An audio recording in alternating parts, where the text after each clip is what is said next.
house, so let's get her done. Hello, everybody. I hope you guys are all having a blessed Easter today.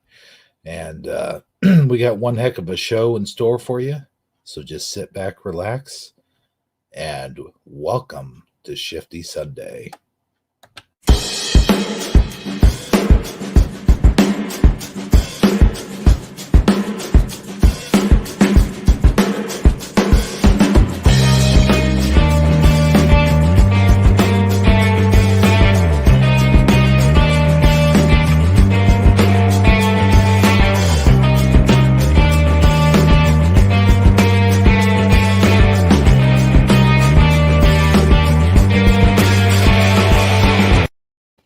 Hello, everybody. Welcome to Shifty Sunday. I'm your host with the most that ain't eaten no toast, but had some crescent rolls earlier on. This is Hero 77, along with Armor Up, Sagittarically Speaking, and Raven Hawk.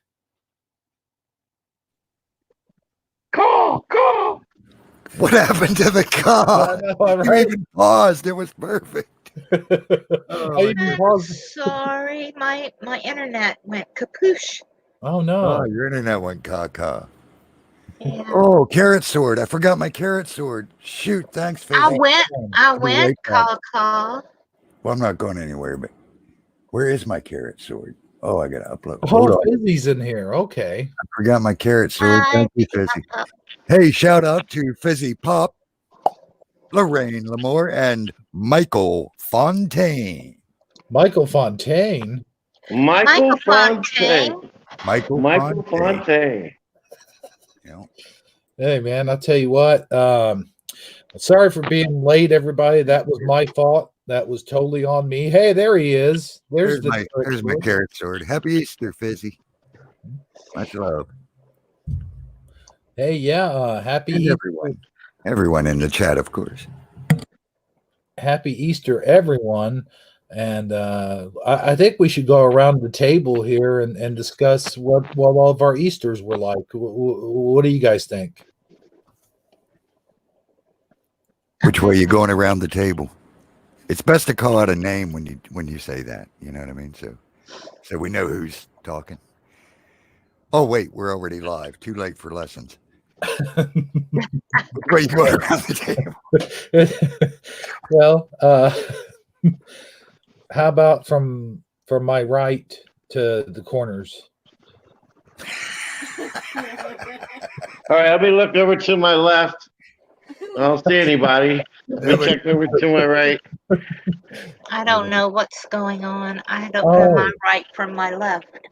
Perhaps we should let ladies go first. I forgot about that notion. There you go. That's always a good idea.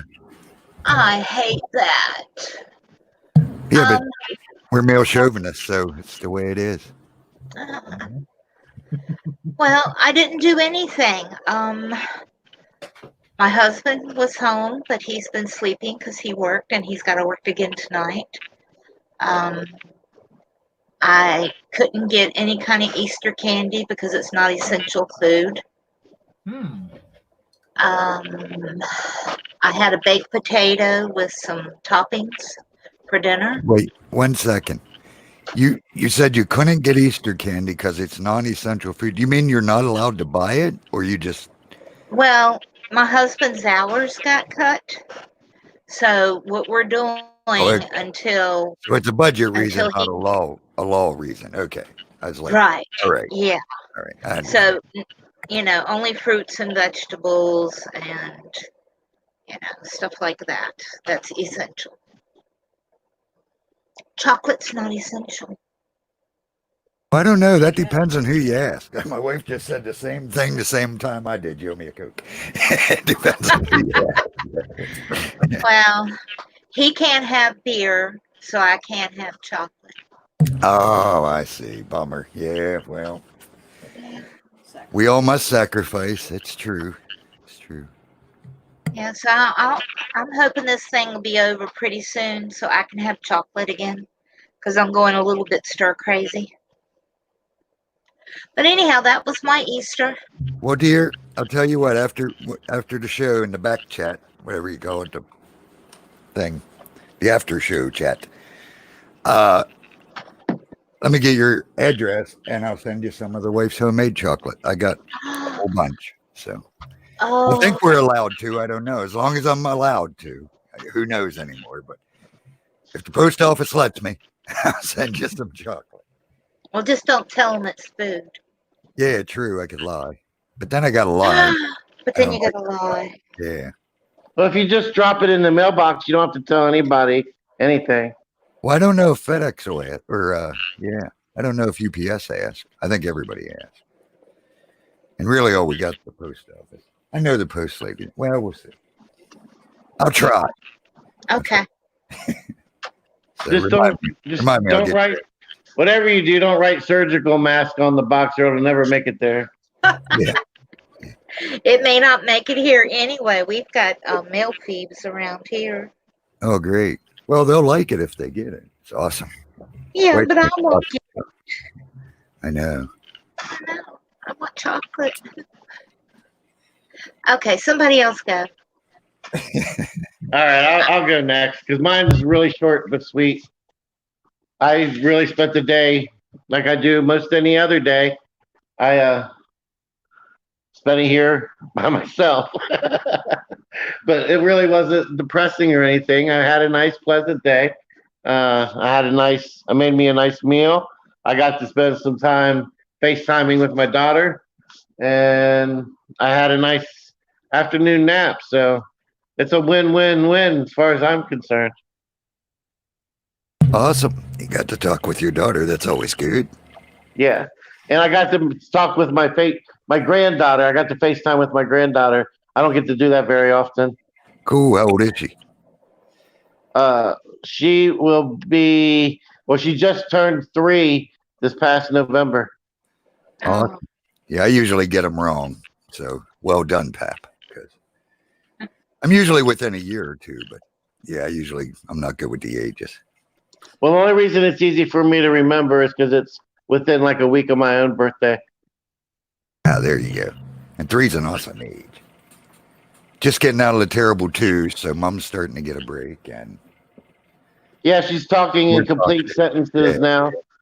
Yep. So it's like we can actually have a conversation, even though it don't really amount to a whole bunch of, ideological concepts or anything. It's nice to chat with her.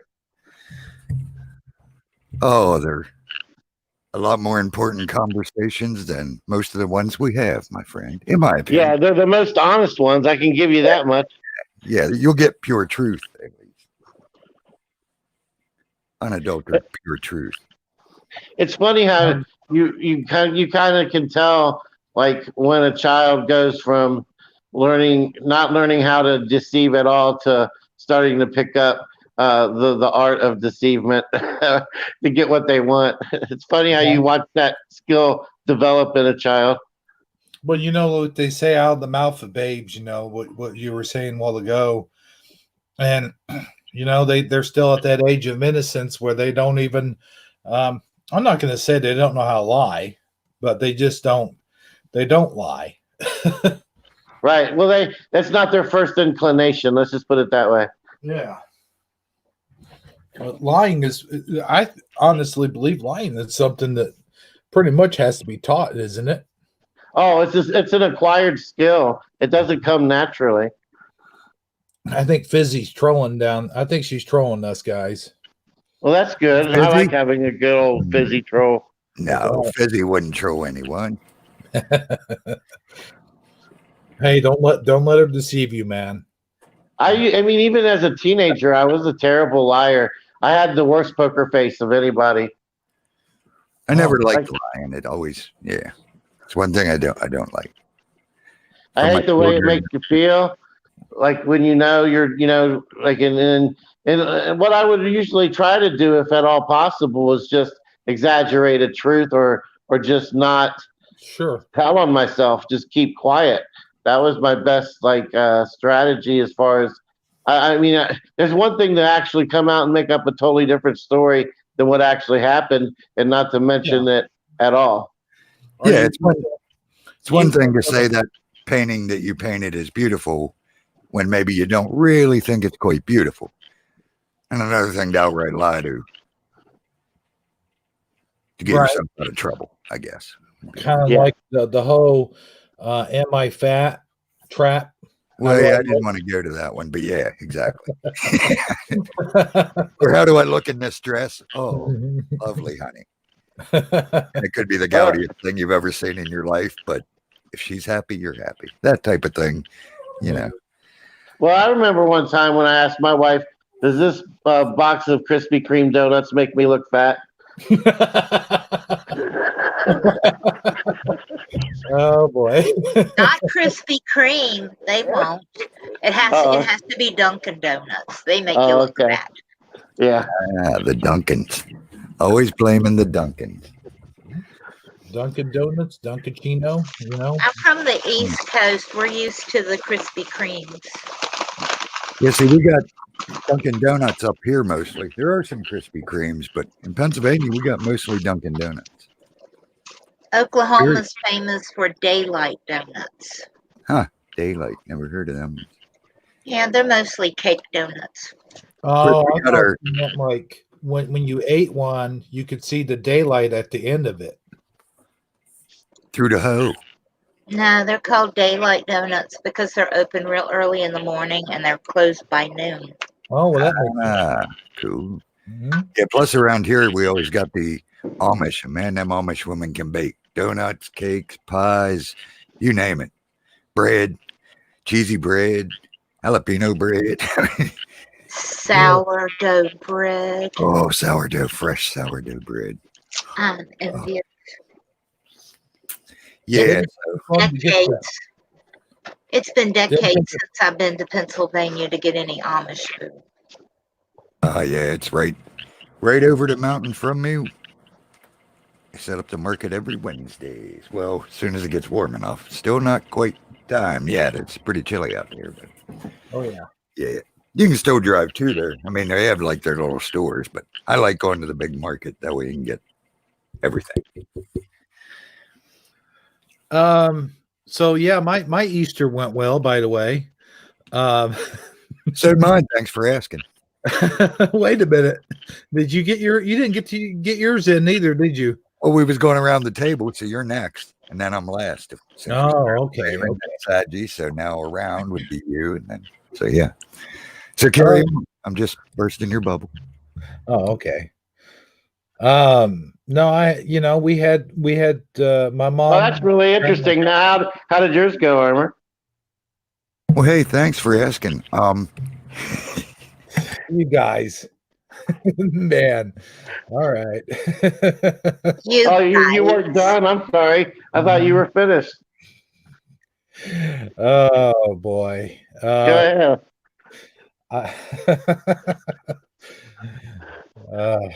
We got to do this for another year. What were you saying? Armor, your carrot sword looks more like a Cheeto sword. Hey. Yeah, I was just better saying. zoom in. That's a carrot. Oh, okay. Yeah, like the little matchstick carrots. That's what it looks like. Because the image is so small. I'm sure if it was actual size, it would look way more threatening. It would look threatening to someone that doesn't like their vegetables. Yeah. To a kid who hates to eat his carrots, he would be running from Armor left and right. Yeah. He doesn't need that. Carrots are good. He doesn't need that carrot sword for kids to run from him. Hey, kids and animals in general love me. Adults, well, it's 50-50 maybe. Yeah, maybe 60-40. Depends on who you talk to. But kids and animals love me. Hands down. They meet me. They love me. I don't know why, but they'll be drawing me pictures and children love me. It's that white beard. Just for some reason, kids like that white beard. It reminds them of Santa Claus. Is that what it is? I don't have that in the summer though. It's gone already, actually. Okay. But carry on. How was your Easter? Yeah, go ahead. Last I heard, it was It's pretty good. Had my mom over, mom and grandparents. We all had a little feast and had, ham and green bean casserole and some crescent rolls and mashed potatoes. And it was pretty good. And we all said a prayer. I said a prayer. Here, you want to hear something funny? As I said the prayer, and my mom and grandma were like, "Oh, that's a good prayer," and whatnot. And my mom goes, she turns and looks at me and goes, "So what are you gonna do? You gonna become a preacher?" I'm like, no, I don't think so." And we both laughed. I was like, "No, I just something I do now from which I've said family prayers before. Just You must have done an exceptionally good job. Do you remember the prayer you told or said? I don't know. Father, bless us for this meal which we are about to receive. Please keep those safe that have the coronavirus, and let us put a shield, put a hedge of protection around the house and our family, and hope that everyone is having a wonderful and safe Easter. And thanks for providing us with such a nice meal that we were able to get it at the store and have this wonderful meal with our family. Amen." Well, yeah, that was pretty good. If you did become a preacher, you'd have an awesome YouTube name. You could be Preach, bro. There you go. Yeah, I kind of like that. Oh, and also you were talking about, I had some chocolate peanut butter Reese's eggs left over in my freezer, so I went ahead. Yeah. Ate a couple of those. I made a batch of peanut butter cookies. Oh, you did? Yeah. People aren't nice. Stop talking about the good stuff. Oh, yeah. Okay. I'm gonna send you some. I'll send you some. Yeah, We'll when the package arrives that Armor sends you next week, and we're all out, and you have some, you be sure to tell us about it. Okay. Okay. There you go. But hey, we've been in this room for what, 8 minutes, 17 minutes. Really? It seems like an hour already. Well, that's because Armor hasn't told us about his yet. Oh my God! We're still going around the table. That's right. We're still going around the table. Well, would you like me to pass you anything while I'm down at this end of the table? Here, I'll pass you. Take a biscuit. I like biscuit. Oh man, yeah. No, I only have crescent rolls. So you Illinois people are strange breed. Just put it that way. That way I'm covered. I'm just segregating state. That way I'm not picking a gender or a race. Do you have cornbread? Oh man, I love jalapeno cornbread. No jalapenos. Those aren't essential. You know what the best thing about jalapeno cornbread is for the coronavirus? What's that? It kind of sounds like hydrochloroquine if you say it real fast. Scared out of you. That's what I said. Me and the grandson made another batch of chili the other day, and I was eating it. I was telling the wife, I said, "Oh yeah, this is good chili. This is hot." I said, "This just whoop Corona's butt right out of you." Corona be like, "Uchi mama." There we go. So let's hear about your thing. You're almost at Thanksgiving. So let's hear about your Easter there, Mr. Arm. Thanksgiving, I don't know if I can remember that far back. I do remember Easter. It was just a little bit. That was awesome. Went down to the oldest daughters, because she's got the biggest house for the gatherings. So we always go there. And all the kids showed up. All the grandkids were there. Give them their baskets with grandma's homemade candy, which they love. And of course, some of the flowers are blooming already. So she picked a couple of her flowers and give the girls, granddaughters, flowers. And then one they could give their mothers. And cool stuff. She don't make Hershey bars. We make Kia's Rhythm bars, though. They're awesome. And chocolate crosses and giant flower lollipops and a bunny or two. Yeah. Good stuff. Good day. Didn't get to do the egg hunt. We usually do an egg hunt up at my friend's house every year for, oh man, there's probably 20, 30, 50 kids that show up. Oh, they canceled the egg hunt, I'm sure, right? We can't have the egg hunt because we'd be busted for, you got 50 kids running around the yards, even though it's big yards. and the grown-ups that accompany the 50 kids, yeah. So, but I told my grandkids, don't worry, maybe we'll have an egg hunt on Pap's birthday. That would be fun in June. Yeah. Who knows? My daughter did an in the house egg hunt. The wife hid eggs all around the house. Yeah, that'd be cool. Yeah, But with 5 grandkids, that'd be a little rough, unless you got a big house. yeah, true. But nah, they were happy to get grandma's homemade candy more than an egg hunt, I think. So all good. Hey, Bob and Eddie Von Keen in the house showed up. The real one. The real Eddie and the real Bob. Welcome. All right. But yeah, I had a great Easter as always, blessed as always. So yeah, started out this morning. I popped on a channel I watch called Omega Frequency. If you ain't subscribed, check them out. They're awesome brothers. Man, they're All right. Omega Frequency. Part of the Fourth Watch Radio Network, but Omega Frequency's the one YouTube channel. That's BDK's channel. There's like 3 or 4 of them that's in the whole network. Plus, yeah, it's just a giant group of awesome brothers and sisters, and they were doing a live stream this morning, so I got to catch up before I had to leave for dinner. And man, I've had an awesome day today myself. Ooh. So yeah. Well, hey. Well, it sounds like we all had a pleasant Easter, which is a good thing. We've all been blessed in one way or another. Yeah, I was very blessed. For sure. Hey, speaking about being blessed, I think these people would be blessed or feel blessed if someone would give them a proper shout out. A proper one? Yeah. You got all right, I'll try to be proper. In the house this evening, we have Eddie Von Keen. Go-Kart Bob is with us. Welcome, my brother. Michael Fontaine. Michael Fontaine. Michael Fontaine. Michael Fontaine. Michael Fontaine. We also have Lorraine Lamore joining us this evening. A pleasure, madame. Fizzy Pop in the house.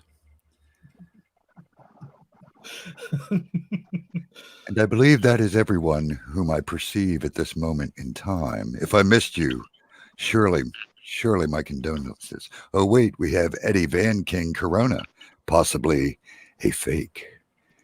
Be careful. How was that? Proper? That was very proper, man. Very proper. About proper as you can get. I pictured you with a monocle and top hat for some reason while you were doing that. That's how I pictured myself to pull it off. Thank you for noticing. I was thinking of a tweed coat with those little patches on the elbows. Oh. I could have also went with a Sherlock cap and a pipe. Either would have worked. Yeah. Yeah, I'm picturing you having to remove your gloves right before you light the pipe. Yeah. Don't ask him what's in the pipe. Don't ever ask him. Oh. Sherlock wasn't just naturally smart. Right. But with that being said, guys, we're going to have a really great shoe here tonight. Pretty big shoe tonight. We got a lot of things to cover. I think Sagi's got a lot of stuff that he's researched. I'm sure he has. I know Sagi's our research team here at the Hebrew show. So and Armor's got good news, and I think Rayven might have if we could talk her into it, she might have a poem. Thank you. A poem or two. I did advertise that, by the way. I can try. Who knows? She may have a poet somewhere in her house. Yeah. I do. She might have a poet in the house. Yeah, I meant other than yourself, but yeah. No. Unless Izzy starts rhyming all of a sudden. I was going to say you don't even know it. True. My husband's an artist, though. He's not a poet. So, But Eddie Van King Corona says he sells used vans and throws in a free mattress that may be contaminated with Corona. So there you go. I was reading that. Eddie, you crack me up, man. What can I say, dude? As long as none of those vans is parked down by the river, I might actually go check it out. Well, you do remember back, before all the a long time ago, before all this pandemic stuff, that he used to be the Van King. Sure. If I'm not mistaken, wasn't he at one time the Macho Van King? Well, he still, I think so. still is Eddie Van King, but now he's Eddie Van King Corona. Oh, okay. he's I think he should, instead of throw in a used mattress, he should maybe throw in a case of Corona. Well, if he, since he has that name now, and the fact that we keep saying Corona, we're sure to be banned. This is not going to make it. Oh, Yeah. Or at the very least, going to get the COVID-19 warning thing underneath the title of the show. I mean, I'm telling you right now, we got it. If it isn't there already, it will be shortly.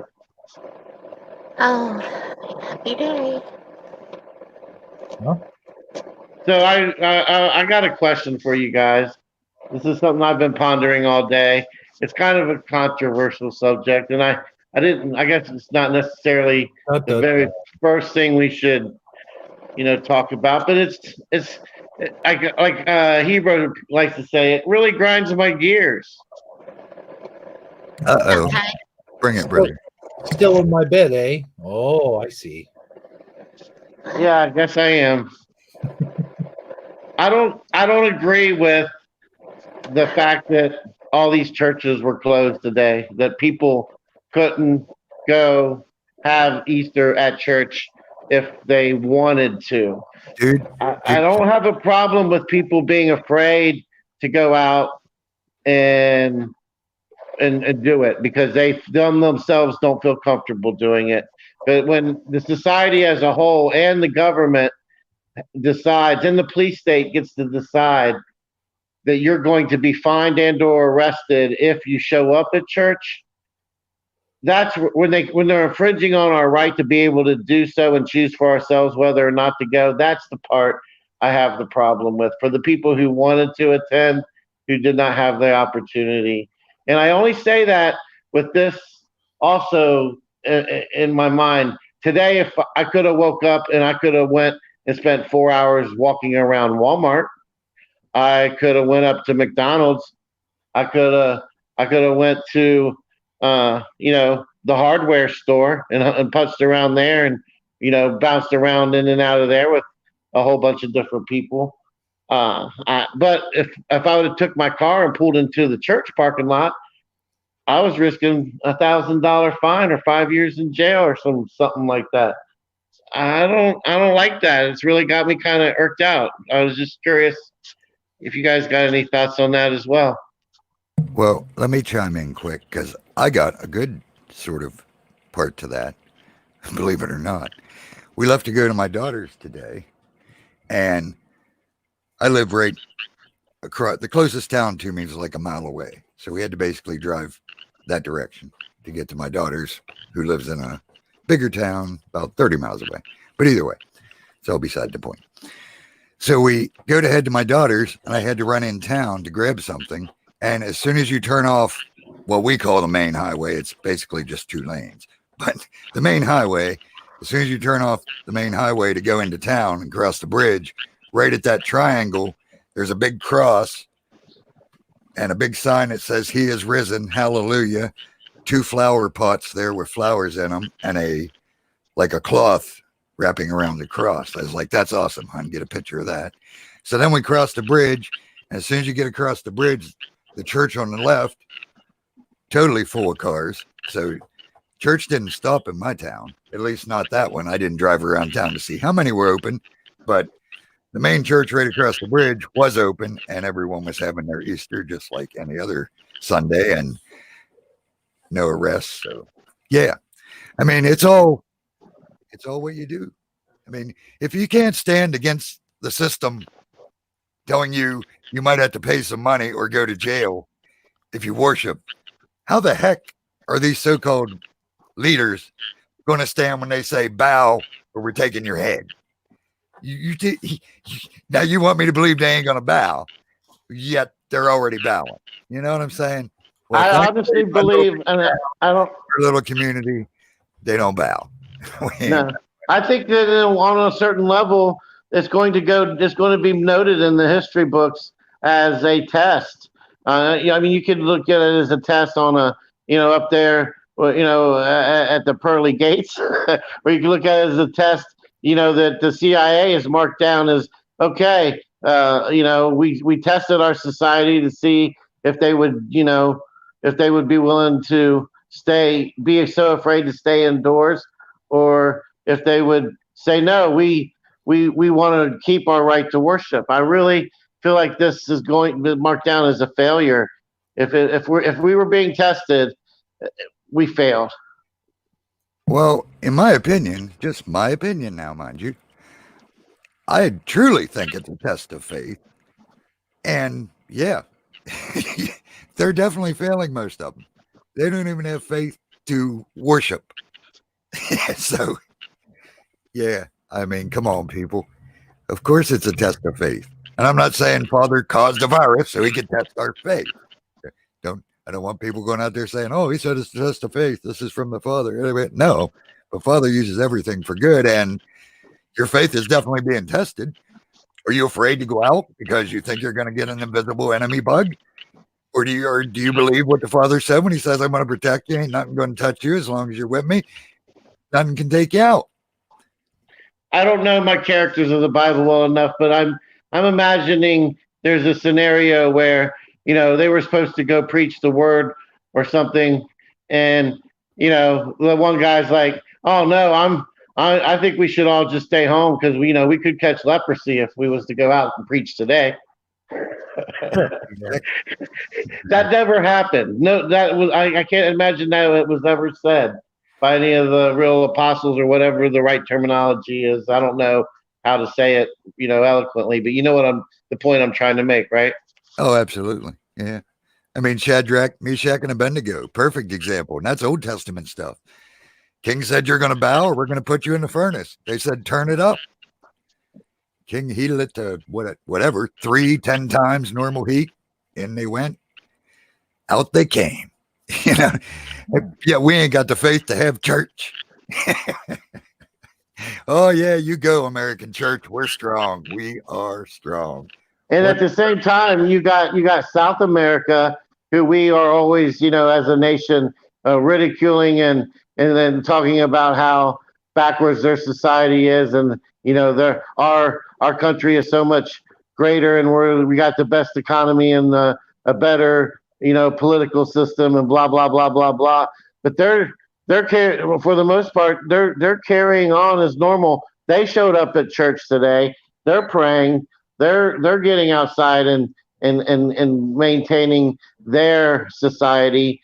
They're doing such a better. The example that they're setting, to me, makes a lot more sense and is a lot more aligned with what God would want than what we're doing.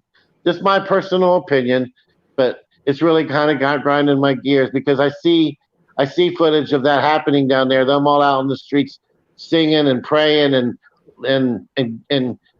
finding all this unity and sovereign unity with strength as a culture, and we are just looking like timid little mice in a corner. I mean, I really feel that way. Yeah, I tend to agree. It definitely grinds my gears. I mean, no doubt about it. But what do the other two have to think? We sort of on a little rant. Yeah, there, I feel like I'm at the point where I'm ranting now, so I'm gonna stop. Well, I don't go to church, so it doesn't bother me. Well, no, it's not about whether you personally go to church or not. I mean, just the fact that we should be able to or not. Yeah, I don't either. But what I mean, it doesn't matter to me if the people got up and went to church. I probably wouldn't have went anyway because I don't go to church. But the fact that I couldn't is what's got me upset. Not the fact that they were closed that I would be arrested if I chose to. I mean, my cousin, her church did a virtual thing, Mm-hmm. so I watched that with her, streamed that. So, All right. Well, but I don't know. I mean, if you've got enough faith that you know that God's going to take care of you, then yeah, go. That's the way I look at it. Well, But if you're just going because you want to, diss the government or whatever, that's not the right reason to do it. right. My point is, though, not so much the people, whether they're going, it's the pastors that aren't even giving them the option. yeah, If the you doors claim to aren't be a open. pastor- Yeah. If you claim to be a spokesman of Jesus, I think, and you say Jesus got your back and you're saved and born again and you're a leader, and how can you not have enough faith to say, I'm staying open, I don't care what they do? Whether anyone comes or not, beside the point in my book. You as the pastor are showing a total lack of faith. I mean, you're supposed Yeah, to the part that bothers you're me, supposed yeah, to obey the government until it comes against your religious beliefs. Well, our religious beliefs, if I'm a pastor and I have a church, my belief is I should not forsake the gathering of the saints. So I cannot abide by that law. You can behead me, you can put me in the furnace, you could, give me the fine, put me in jail, whatever you got to do. If I am a true pastor claiming to be a follower of Jesus Christ, how can you do anything but that when that's exactly what Jesus tells you to do? In my opinion, I mean, it's right there. Does That's what we're anyone trying 5 years. The pastors, not the people. does anyone remember another time when the churches were just closed or told to be closed? Never no, in it's my against the Constitution. Well, no, I'm not Well, talking about that, but what I'm saying is during wartime and everything, wasn't the churches still open? Oh during yeah, wartime, they were open 24/7 praying. So why is, I know that the churches made that they were a big part of helping people during other plagues and things like that. So what makes this one so different? Exactly. This is when they should be together praying, not hiding in their houses scared. I I mean, if you're mean, put a not mask scared, on and go to church. yeah, exactly. You don't have to. exactly. You don't have to crowd right I up was- next to anybody. You can keep. You can keep. You can do it the same way you can go to Walmart. You can go to church. There's no more higher Right. risk on the church grounds than there is in the Walmart shopping aisle. And if they wanted to do it, they could still do it and be safe about it. They Yep. could do like you said, like Walmart puts the red tape down on the floor. They could set people so many feet apart from each other and put the red tape down on the floor to where they're supposed to stand and sit. And I think there's even one church that they said They they're going could to set up a tent they're and, going to still weather have permitting, services. do it outside. There's one church says they're still going to have services, but they're going to pass out masks and gloves for everybody. well, So- I also seen one where the pastor did a drive-up service. He Yep. just went out in the parking lot. They drove up in their cars, stayed in their cars, and he preached. I mean, Yep. at least that. You know what I'm saying? Make Yeah. some type of Figure stand. out a You figure out a truly believe you're workaround. protected. Don't just go on a live webcam and think, oh, well, that shows my faith. No, Right. Yeah, figure out a workaround, and there shouldn't be policemen sitting like Boss Hogg and Roscoe Pico Train up behind the billboard behind the church waiting for people to show up so they can give them some crap about it. Oh, they're taking down their license plate numbers in some places. Yeah, and they're going to put them under a 14 mandatory quarantine for going. But if they would have stopped, but if they stopped by Walmart on the way home from church, that's okay. and Right. see, to me, it's a statement of your community. It's where you've let your community go.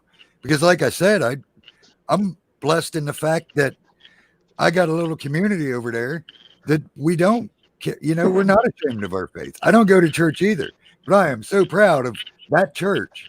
And I don't know how many others were open. Like I said, it's the only one I drove by running in and out of town. And the cop, if there was cops there, they was in church. You know what I mean? They weren't there writing down plates. No, because that don't fly in our. We're not ashamed of the Father. It's awesome. And I'm not saying our community is great. We got children dying of drugs. We got all the same problems of every other community.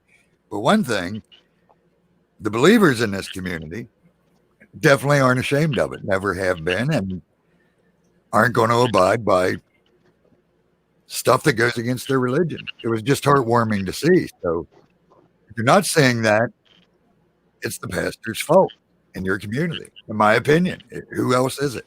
They're the ones that's supposed to be standing. That's why their people are in their church, because they already know about faith. They've already been talking about Father God. You know what I mean? That's why the only intellectual argument. The only intellectual argument I can come up with is if this is me, you know, I'm reaching out on a limb here, so correct me if it sounds preposterous, but this so-called church may have so-called top brass people that donate the most money. If their influence is influencing their opinion is we want to protect our congregation, we just want to do online services. We want to take and the congregation is so supportive of it. And I guess, you know, and all that, and the church is self-choosing that this week we'll go ahead and do online. That's one thing. But the fact that they are not legally allowed to is a whole different thing. Do you see what I'm saying? Whatever kind of workaround the church may come up with, and if everybody agrees to it and everybody's okay with it, I'm fine with all that. I'm just not fine with the fact that if a church chooses that they want to, the congregation, the preacher, everybody is in unison, and we want to have service this weekend, but we're not allowed because we're going to get our license plate numbers wrote down. Now that's something totally different. But is it? I mean, again, if Shadrach, Meshach, and Abednego didn't bend, they're going in the furnace. Right. How is it different? It may The sound difference is if they're choosing, if you're not able to do it because you're for fear of breaking the law versus they were breaking the law. That was the point. The law was you would bow. If they didn't, they broke the law. They go in the furnace. What is the difference? I don't see a difference. Yeah, I get your point. And again, I'm just trying to rationalize it somehow, some way, some type of okay for it. But you're right. There really isn't much of a difference, if any at all.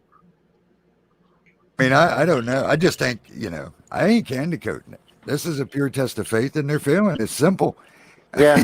It's the same as every hero we read about in the Bible when the preachers preach how awesome they were and how strong their faith is, and look at what they accomplished. And don't think they're not noticing, and don't think this is the last time they're going to test these boundaries. I really feel like they're using this they're taking advantage of the situation that we're in, and using the influence that is the fear that is out there, and they're directing it towards little things just like this, just to see what the public response is, just to see the psychological operation, how it plays out, so they can note and keep track, and for future crises that are going to come up, best believe they're taking notes on how we reacted during this one. yeah, exactly. And I'm a firm believer. This is it. It started. This ain't nothing, people. I mean, any believer who knows anything about the way this is all supposed to play out in the end, this is just the beginning. This is just a little wee birth pang, just one contraction. And look at them crumbling already.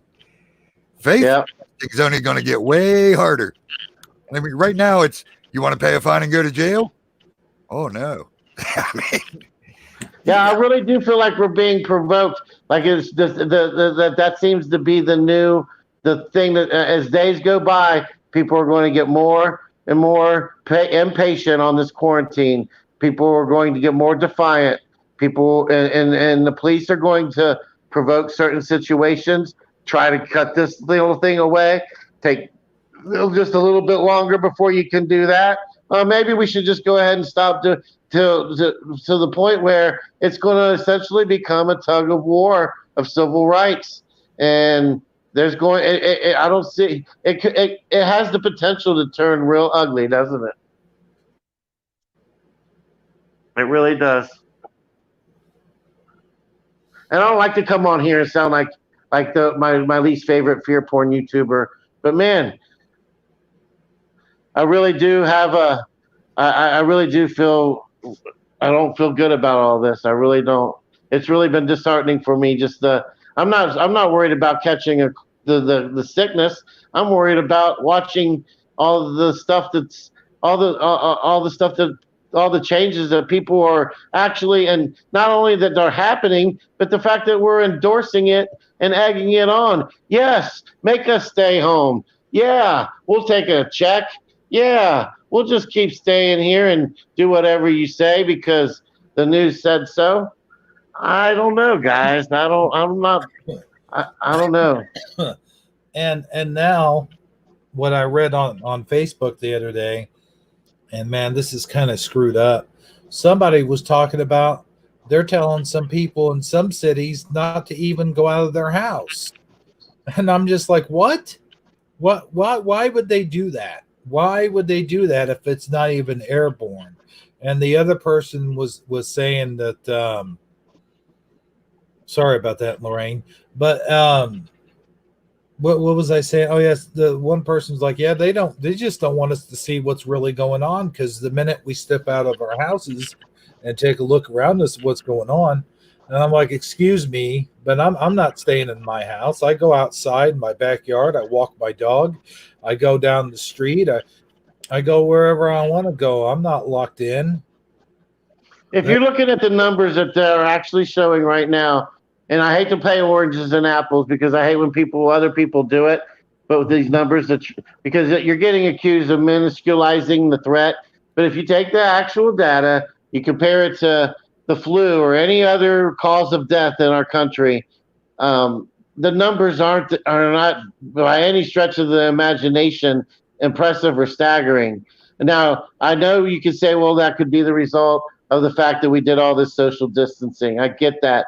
But still, what I'm trying to say is the people staying in their house and not going about their normal business and ruining, their lives and their jobs and and not going to school, and they're changing their whole lifestyle, and now going on government assistance and unemployment, and 33 million people filed for unemployment last week. How many people you think are going to get sick because of that? Because they're not eating good meals anymore, because they can't afford their prescriptions. They're going to lose their health care. You think that's going to have any adverse health effects on anybody? Do you think they might get sick? You think there might be a few people who die? I mean, and then you compare when it's all over said and done with, one set of numbers against the number, which set of numbers do you think is really going to be bigger? I ask you that. Yeah, and did you see that? I guess we watched it on another show. That doctor that they were questioning, the news reporter was questioning him, and he said that anybody who they're signing the death certificates, when they go along and they sign the death certificates, he said that he was told by the administration, mind you, put down corona, put down they died of coronavirus, no matter what it is, no matter what the death is. Like, it could be an 84-year-old guy that died of a heart attack, put down corona. Did you see that news report?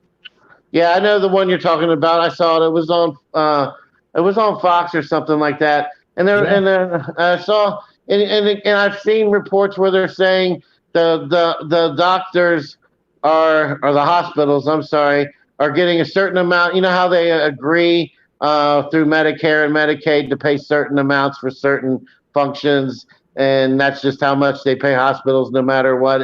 If you're on Medicare, Medicaid, or Social Security, and you go seek medical attention, there's a certain rate they pay for an X-ray, for this, for that, for whatever. They're paying. They're putting in the stimulus plan for hospitals to make $34,000 a day.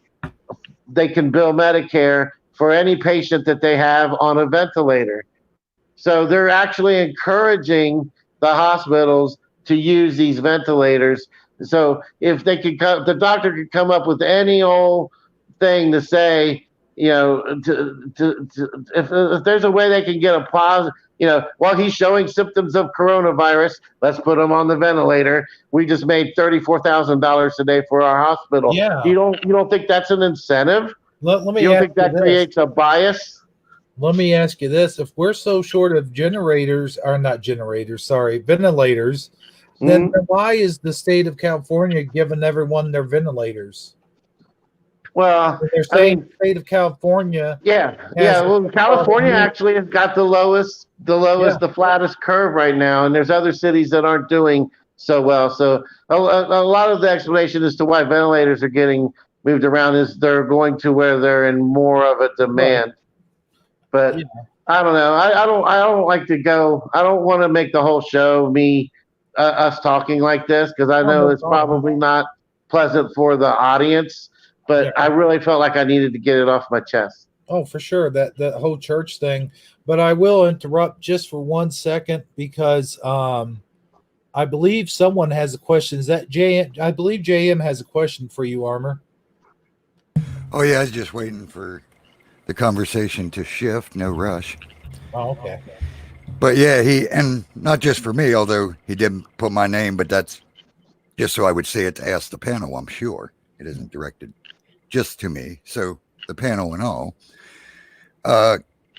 can we share our thoughts on if we think we're at the early start of Revelation, or like some say, it's all getting ready to come to an end any day now. So basically, where do we think we are in prophecy is basically the question. Well, you know what? I think that question, I think, is kind of, it's going to, I don't know that I can answer it in like one sentence, but I think as the show goes, some of the stuff that I have lined up for us to talk about, I think we're going to present some information, and we're going to discuss some more of these kind of topics. And I think maybe by the end of the show, we can kind of put together a more definitive look at it, because I could see how one could easily make the argument that we are, and it would be harder to argue against it than it has ever been before. Would you guys agree with that? Well, before I agree with that, I'll give my thoughts on this. I'll give my opinion. I honestly think that this is just a thing that's going to pass, as all viruses that come down the pike have before it. I think it's all just going to pass.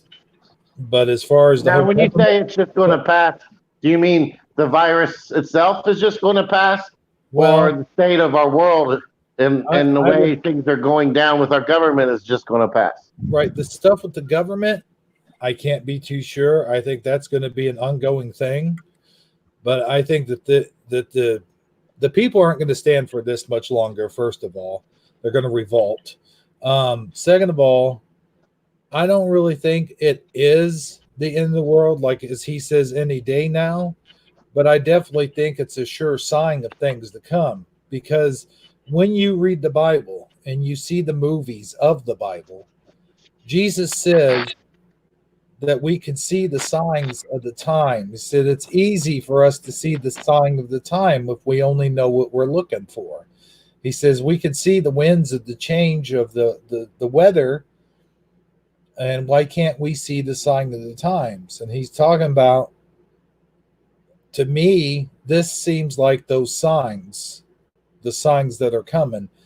But I don't think it's any day now. I think, in my opinion, that it's definitely down the road, maybe a year from now, maybe 2 years from now, but who knows? But I don't think it's all going to happen like people think it's going to happen. Remember, everything's in riddles. For example, the angels blowing their horns or whatever, that could be alarms. That could, to me, that interprets it could be alarms like the alarms, that you have for nuclear bombs going off, those kind of alarms. I think that might have been the threat that we're facing. I think all mankind's going to take down itself. And but that's just my opinion. That's the way I see things through my eyes. That's the way I interpret things that I've read in the Bible. It's going to come to the hand of man, but it's all going to be all in the grand scheme of things. It's all going to be in the grand plan between the Father and Satan, and that's going to start the whole war between the Father and Satan. And everyone says, well, we're waiting for World War III.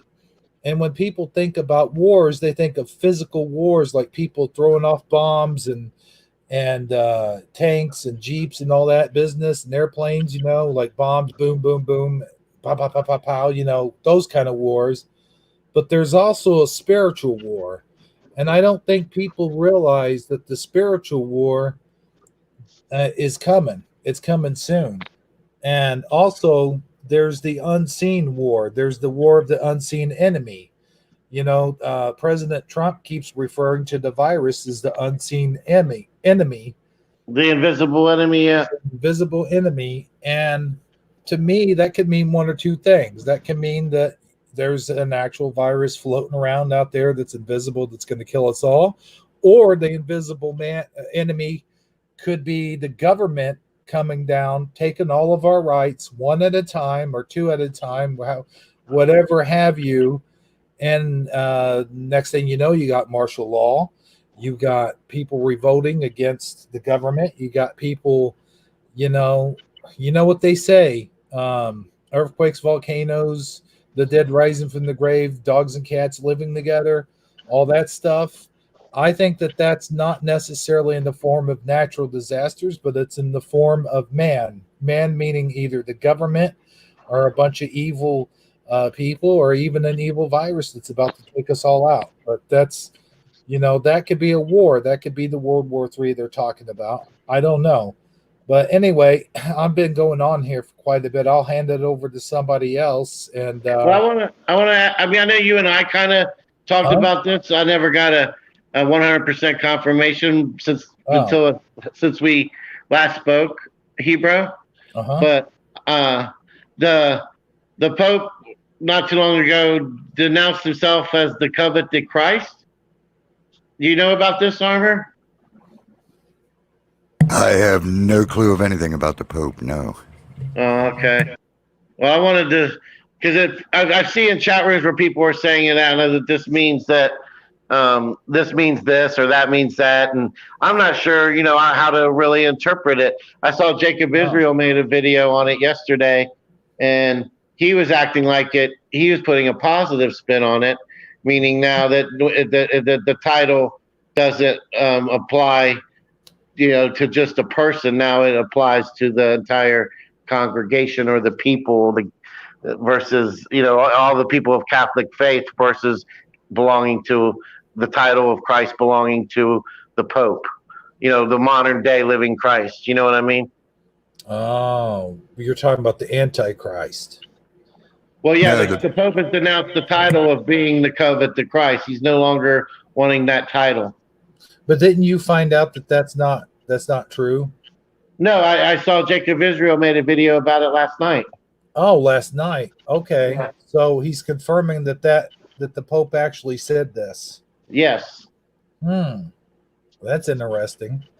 So I just thought maybe Armor might have some insight on to how he would interpret it, because I'm not biblically sound. I don't know enough about the Catholic religion or what the title really entails. I'm just going on what I'm hearing on the quote unquote internet, and I don't trust that source. Well, here's the thing. I'm not biblically sound myself, not yet. I'm working on it. I guess I better hurry up and get there. But no, you know what? There has been a lot of talk over the years about, like, when we've had end of the world scenarios before, like 2012 and whatnot have you, about there will be an Antichrist, and the Antichrist will be in the form of the Pope denouncing Jesus. And I have heard about that stuff, but as far as did he do it? Did he actually denounce Christ as the Messiah? Is that what you're saying? Yeah, I mean, let's see if I can look up at least an article about it. Are you saying he denounced? See, the Pope's called the Vicar of Christ or something like that, meaning he's Christ on earth basically right now, or something to that effect, from what I've heard. Are you saying he's renounced? I mean, I don't even understand what you're saying. I don't. Yeah, I was going to see if I can look up an article about it. Okay. Cool. While you're doing that, me and Rayven. Oh, it's the Vicar of Christ. Yeah, Or the Vicar of Christ. exactly. It's a term.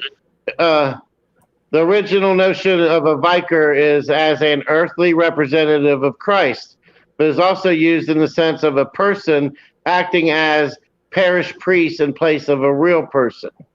The title is now used in Catholicism to refer to the bishop, and more specifically, was historically used to the Bishop of Rome, the Pope, although recent popes have used the title to describe themselves. The term was controversial, relegated to a footnote, noting its historical use in the 2020 Annuario Pontificio. So it just recently changed. Can you guys hear me? Yeah. Yeah. Okay. All right. So yeah, that's the long and the short, according to Wiki. The Vicar, Vicar. Come on. Yeah, which I always considered I mean, Amen, Hebrew. I wouldn't want to Yeah, be. you might want to mute up, P-Bro. We hear you slamming things. Sorry, I was trying to get my lighter started. Go ahead.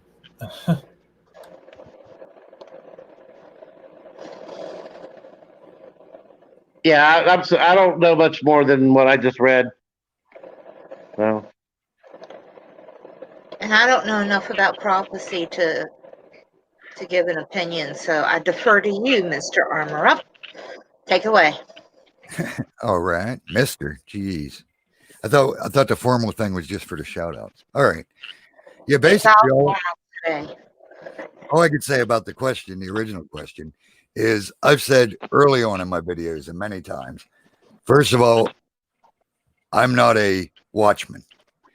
We all have different jobs in the kingdom, in my opinion, again. But, well, no, this ain't my opinion. This is right out the Bible. We all have different jobs, you know. Some are healers, some are watchmen, some are shepherds, some are teachers, some are preachers, some are, you know, we all have different things. And I'm not a watchman. Now, like Hebrew said, though, we all are called to, you know, be aware. We're not supposed to be stupid. We think we can forecast the weather. Surely we can forecast the signs of the times. So I'm not saying because I'm not a watchman, I don't pay attention to what's going on. I have read the prophets. I do know what's supposed to unfold according to the prophecies. First of all, old time prophets, this is something I think's misunderstood a lot, at least in my eyes.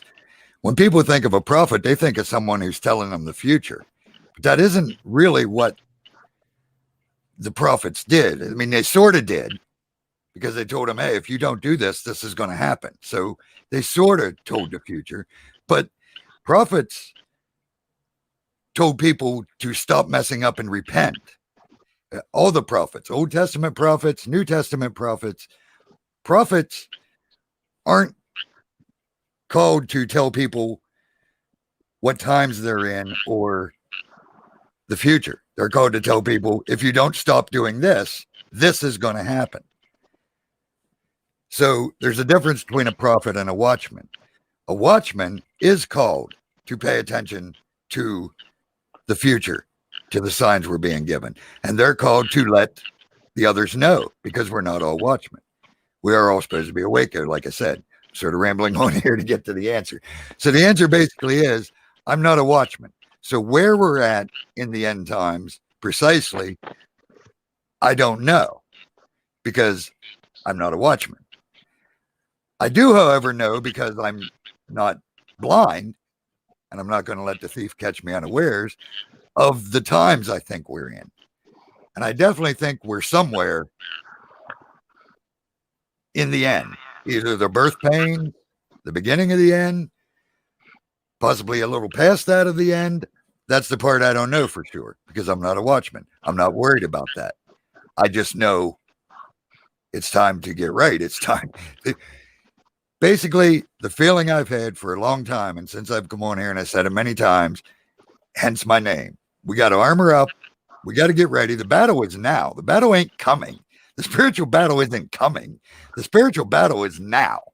I mean, all you got to do is get in the war, and you'll realize that's not even in question. It's real. It's happening. It's on. It's been on for many, many thousands of years since Jesus left. The battle's been on.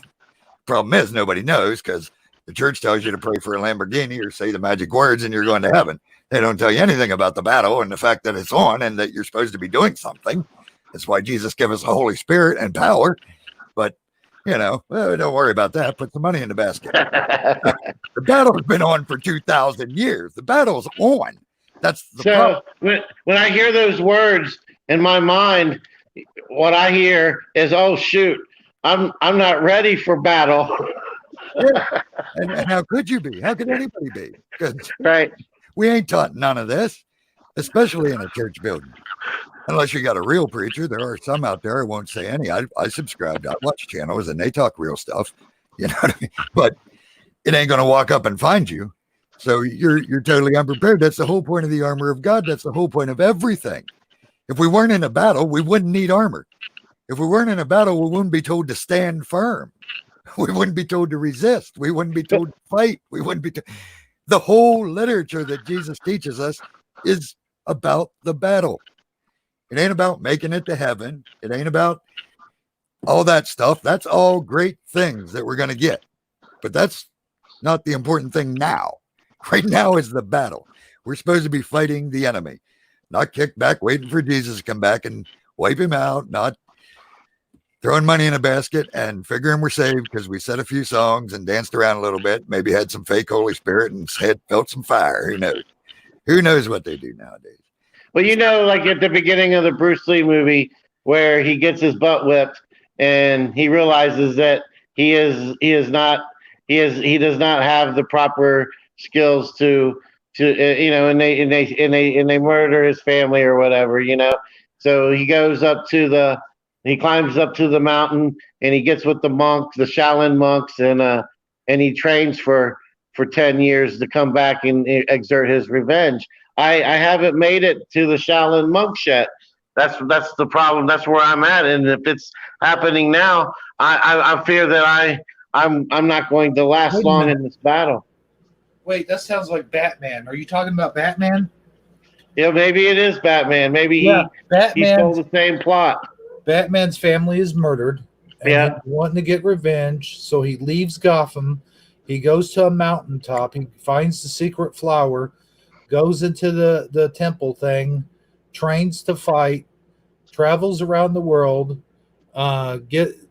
gains knowledge of science and chemistry and about 10. Yeah, the metaphor is, I haven't with the science and the chemistry. That's probably learning reading the Bible and learning the Scripture. I haven't done all that. So am I a lost cause? What can I do? Well, how can I help? I want to be a good warrior. I want to do my part, but I don't have the knowledge. That I don't feel like I've trained properly though. You need to follow Jesus. Well, no, but if it's too late to learn or to do, is it too late? It's never too late, man. It's never too late. So I guess start.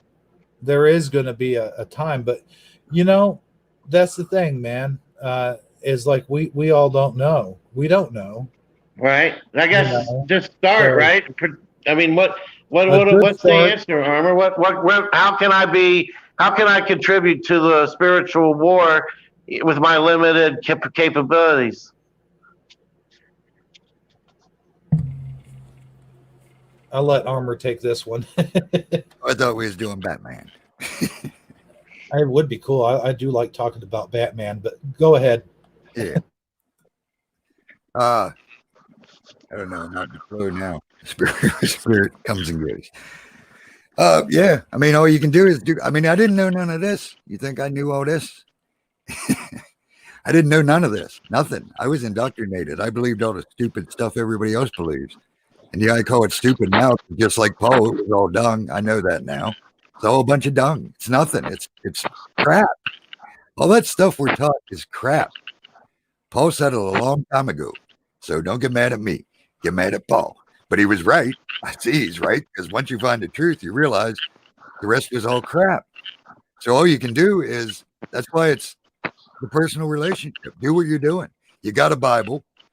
Yeah. That's step one. I mean, until you learn Jesus, that's why I told you, read the red letters. That's it. Step one, above anything else, is to read every red letter in that Bible. Read it and read it and read it before you worry about prophecy, before you worry about end times, before you worry about anything. You have got to get to know that red letter fella named Jesus, or Emmanuel, as I like to call him, or like Yeshua, or whatever. You get to learn everything you can about that dude, and that is how you're ready for battle. All right. It's the only way to be ready for battle. Because how are you going to put on the armor if you don't know what the helmet of salvation means? How are you going to put on a breastplate of righteousness when you don't understand what that righteousness is or costs? How can you put on a belt of truth when you don't know the truth yet? How can you put on shoes of the gospel of peace when you don't even know the gospel of peace? And I'm not saying you personally understand. I'm saying, I know. I'm with you. But that's the answer I was looking for, what you're saying right now. You pick up a shield of faith when you don't even have faith yet. Faith's a gift. Yes, we got to have faith, but remember, faith's given. We seek, we ask, we get faith. You don't just have faith. So you ask, you seek, you do what you're doing. But you got to do it for real. That's the point. You can come on here all week, every week, all week, and saying you're serving the Spirit and following Him and putting out a video every once a month and all that crap. That might fly with the YouTube community. It might fly with most so-called real believers. It don't fly with real Holy Spirit-filled people, and it don't fly with the Father. We see right through those deceptions. You know what I mean? When I don't bother calling half the stuff out, what's the point? You want to play Christian? Play Christian. That's between you and the Father. You can't play. Jesus made that quite simple. You're better off being totally cold than even pretending to be hot or warm, because that's worse yet. At least if you're totally cold, you can claim ignorance. You never knew. Once you know, you know. So you better either get hot or you're done, because it's a battle for real. And the minute you try to follow Jesus, the enemy's going to attack big time. That's a promise. I don't care what the preachers tell you. They'll tell you everything will be good and you're covered, and with all things I can do, Christ strengthen me and all that. And it's all true, but it don't mean the enemy don't stop attacking. No, it means he ramps it up. So you start pretending to follow Jesus, you're going to get your butt kicked. It's that simple. The enemy's going to attack. You ain't going to know what to do because you don't really know what Jesus said, because you were just pretending. So you're done. You're wiped out before you ever got in the fight. So main thing to do is learn Jesus. Learn the way he acted. Learn what he said. Learn what he told us to do. Learn what it meant. And the only way to learn it, since very few people are going to tell you the truth, if you hear someone telling the truth, subscribe and watch them. Glean from them. But the best way to learn it, the only way to truly learn it, is get alone. I've said it so many times. Get alone with the Father. Just get alone. Pick up that book, if that's all you got right now, till you develop that spirit. And then you don't really need the book as much anymore, but I still love the book. I want to put this in the if you could see that, Sagi.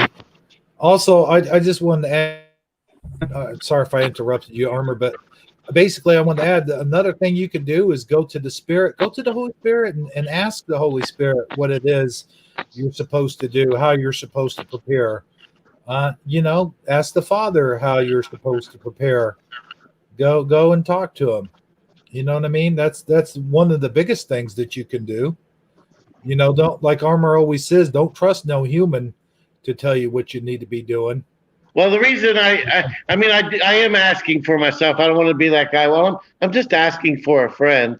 No, I don't mean it like that. But what I'm getting at is I think that's a concern that is being shared universally, I think a lot of people who are normally caught up in their everyday, rat race of trying to go to work and maintain, believing in the dream that if I just keep pressing on and get that 401k and eventually get that promotion and stick it out through this, and get my retirement and get my pension or whatever the case may be, now all of a sudden they're sitting at home watching, this 24-hour stream, this daily COVID briefing. And I think a lot more people are coming to a realization that, I never did actually take the time to 100% get right with my faith or to find my, to build my spirituality the way that I intended to years ago. And now I'm seeing, reports of locusts traveling through Africa, earthquakes, incoming meteors and comets, plague, self-quarantining, all this stuff happening. I want to be right with God. I want to make my faith right. I want to repent. I want to do. And a lot of people are having these thoughts now. That's what's going through their mind. A lot of people that normally don't have, haven't been consumed with those kind of thoughts are being consumed with those kind of thoughts now. Would you guys not agree that that's probably happening across our country right now in full force, harder than it ever has in recent history?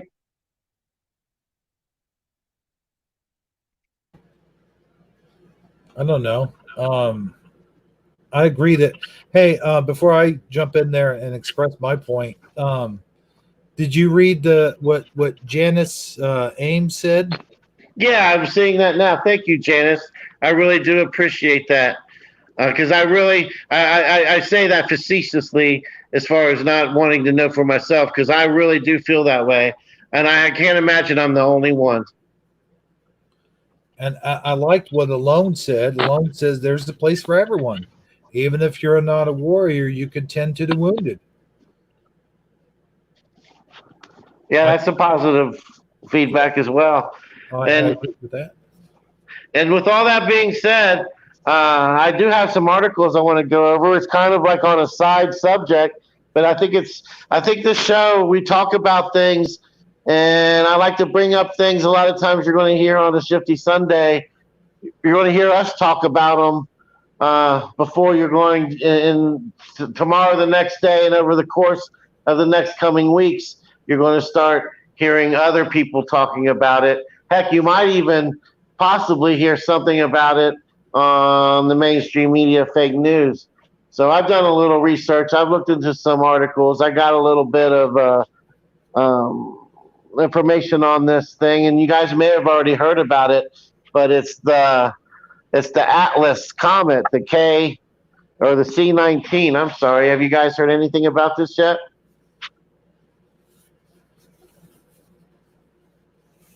Hebrew, Armor, Rayven? Well, I know Can you that repeat that? you and I have talked about it off the air, but go ahead, Yeah. Ray. Sorry. Yeah, I didn't catch the whole thing. I'm sorry. The comet that's supposed to be coming toward our atmosphere, it's called the Atlas comet or the C-19 comet. It's a green comet. It is. They're saying it's mostly a gaseous comet. It has an orbit of about every 4,800 years. It comes through our little trek of the galaxy. It's going to start lighting up the night sky. I think it's going to start getting really bright around April 29th. And if you look up in the sky where the Little Dipper kind of pours out, like if you imagine the Little and Big Dipper in the constellation of the night sky, right there in between where the Little Dipper and the Big Dipper are, if you start watching with a telescope or binoculars on a clear night, you already can start to see it. But the thing about this particular comet and these articles that I'm going to cover with you guys is not any single one of them by themselves is all that alarming.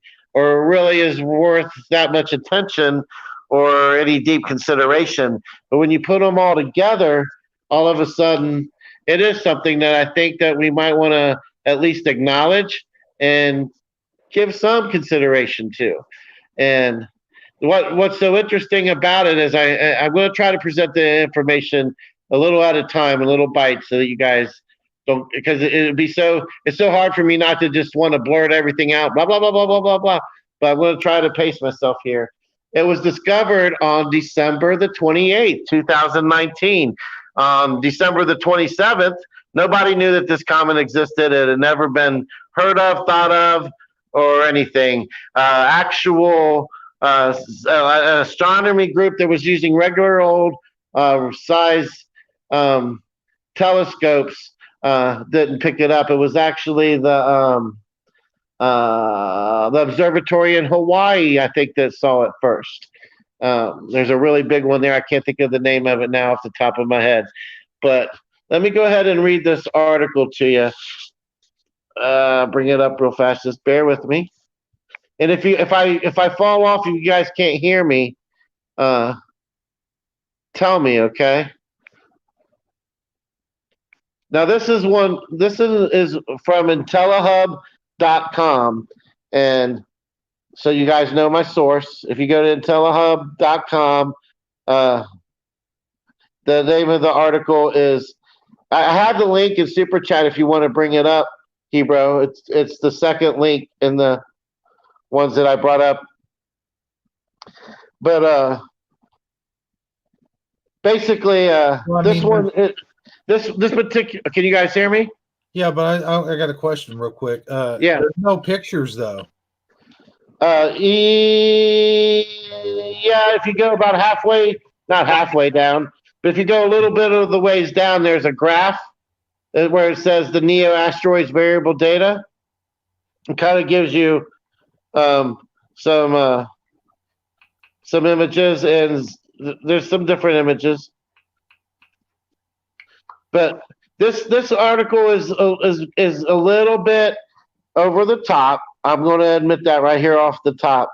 But let's just, you mentioned the invisible enemy earlier, known as COVID-19, and over half the world's population remains locked in their homes as a 3.5 mile wide planetary killer asteroid. You see how they put some sky is falling inoculations on here. I have to admit that is kind of included in this article. I wouldn't have worded it that way, but in 1998, the OR2 and a comet C209 Y4 Atlas, half the size of the sun and 5 times the size of Jupiter, makes their close approach to Earth on April the 29th. And if that is not enough, the same university that tracks the number of COVID-19 cases worldwide on a live interactive map is also the same university that diverts the trajectory of near-Earth objects, NEO asteroids, away from the Earth, as I reported in my latest bombshell report titled World Lockdown Braced for Impact. But then let's just skip past some of the mumbo jumbo here. I'll put the link in chat if somebody wants to read the entire article for themselves. To make a long story short, if you look at a press release issued by the Johns Hopkins Physics Laboratory on November 6, 2019, the Johns Hopkins Applied Physics Laboratory APL team building NASA's first planetary defense test mission. Imagine that. On November 6th, 2019, there was a double asteroid redirection test called DART. It has completed 2 key mission reviews that bring DART steps closer to the challenging task of diverting an asteroid. DART would be the first mission to demonstrate asteroid deflection using a kinetic impactor technique. This will involve autonomously piloting the APL-built spacecraft into an asteroid at roughly 4 miles. I'm so thinking of Bruce Willis in Armageddon right now. 4 miles per second. The ultimate objective is to measure the resulting change in orbit of the small moon Didymos B around the primal asteroid Didymos A. Now, when I get to reading this kind of a language, I start feeling like I'm reading an Aesop's fairy tale, but I digress. Make a long story short, there's a comet coming into our sky on or around April 29th. It's going to be so bright in the night sky that it's brighter than our moon. Nobody knew it existed until December the 28th. And another interesting thing to know is that NASA and FEMA, let me go ahead and bring up the article real quick here. NASA and FEMA did recently do drills regarding a scenario played out at the International Planetary Science Conference in College Park, Maryland. This scenario is designed to help key decision makers practice for real asteroid impact. Currently, there is no known asteroid with significant probability of impacting Earth in the next century, but we just wanted to, do some practice drills just in case. So, what was the exercise all about? The conference participants were asked with responding to a hypothetical asteroid impact scenario in which they have 8 years to stop an asteroid on a collision course with Earth. Every day, the audience heard updates. At one point, they weren't sure whether the 140, 260 meter wide asteroid was actually going to hit Earth. Once they found out it was on a certain collision, NASA and the space agencies around the world decided to send a fleet of these kinetic impactors to deflect the asteroid.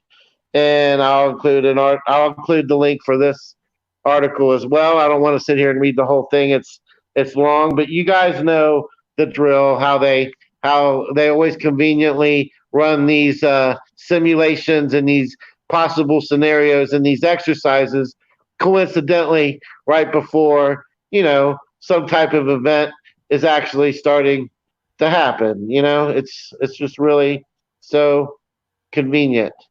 But Right. if you go to the third article there, Hebrew, where it says popular mechanics. Okay. Popular. There's some good footage of the comet there, or some good images, I guess you could say.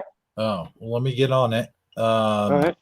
I was just showing an image of Earth or something. I don't know what that was. All right. And at the end of August 2019, says an astronomer made a remarkable discovery. He spotted an interstellar comet. Okay, let me see here. Wait a second. Where is this picture at? The link that I put in there just now or just recently that starts off with the word popular mechanics. Popular mechanics. Okay, let me click on our Hangouts here.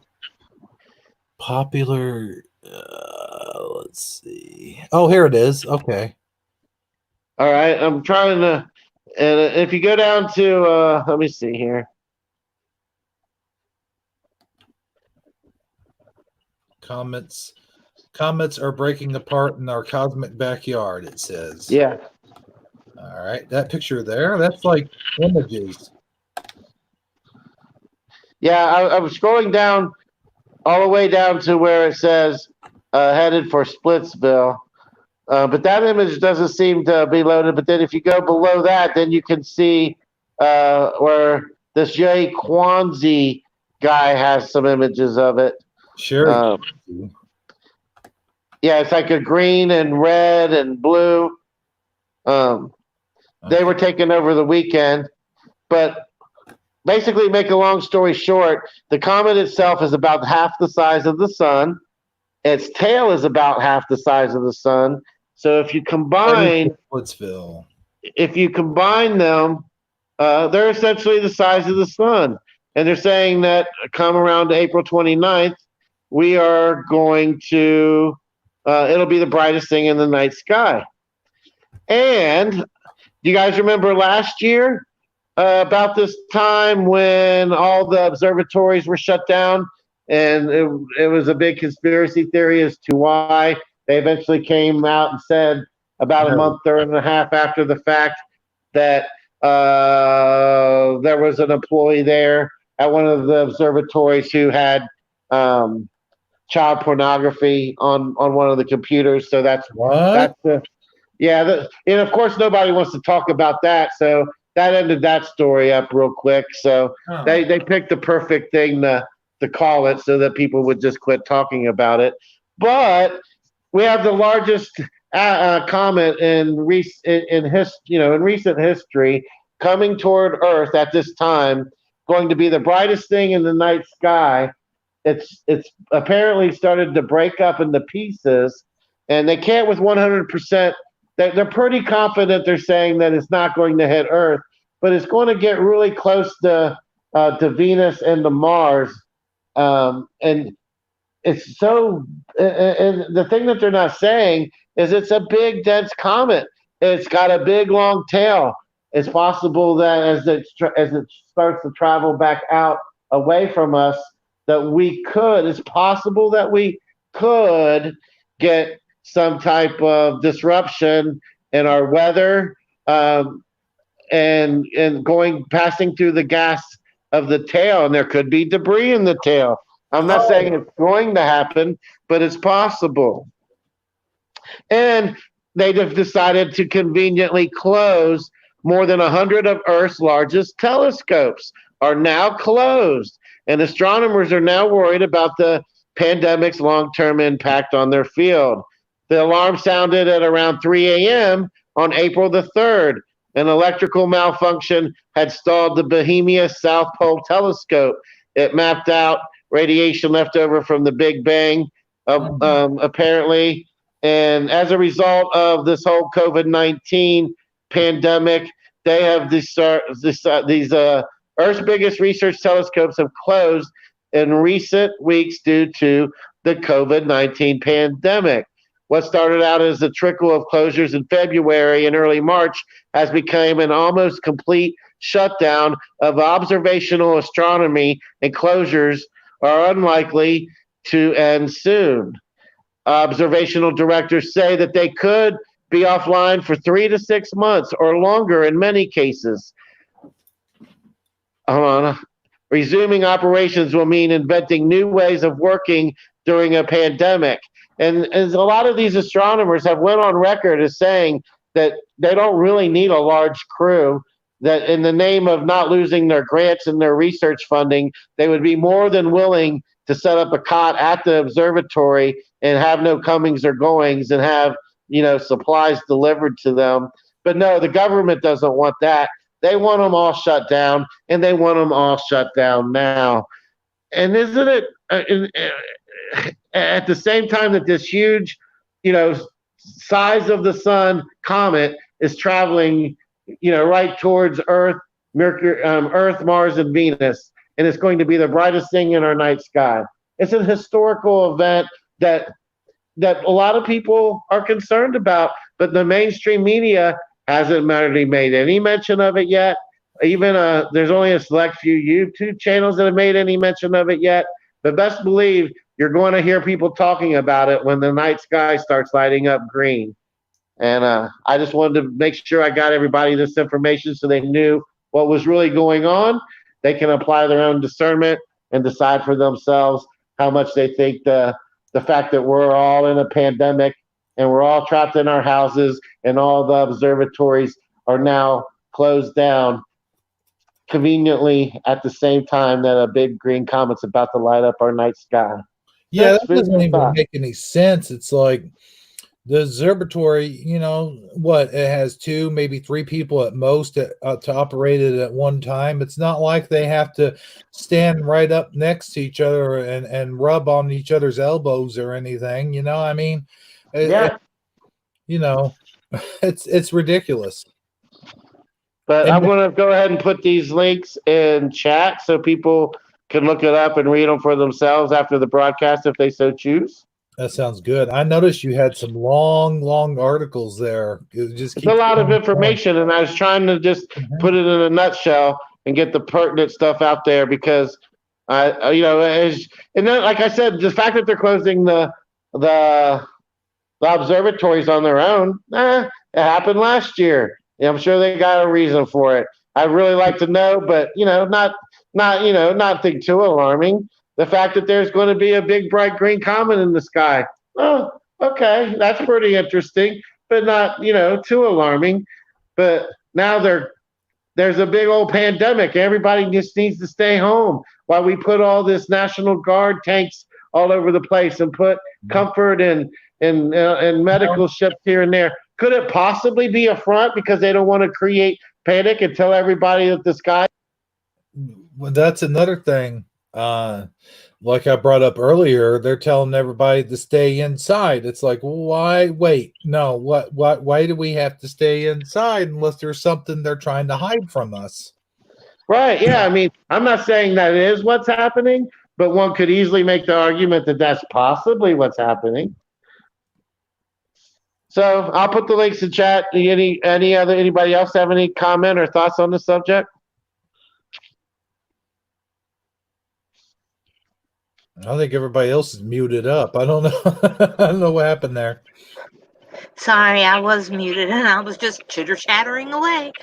The only thing that I can say is if this is a meteor that's going to hit Earth and cause calamity, we'll probably be dead, so we'll be with God.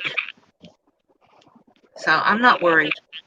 I have faith that I'll be where I'm supposed to be when all of this, whatever it is over.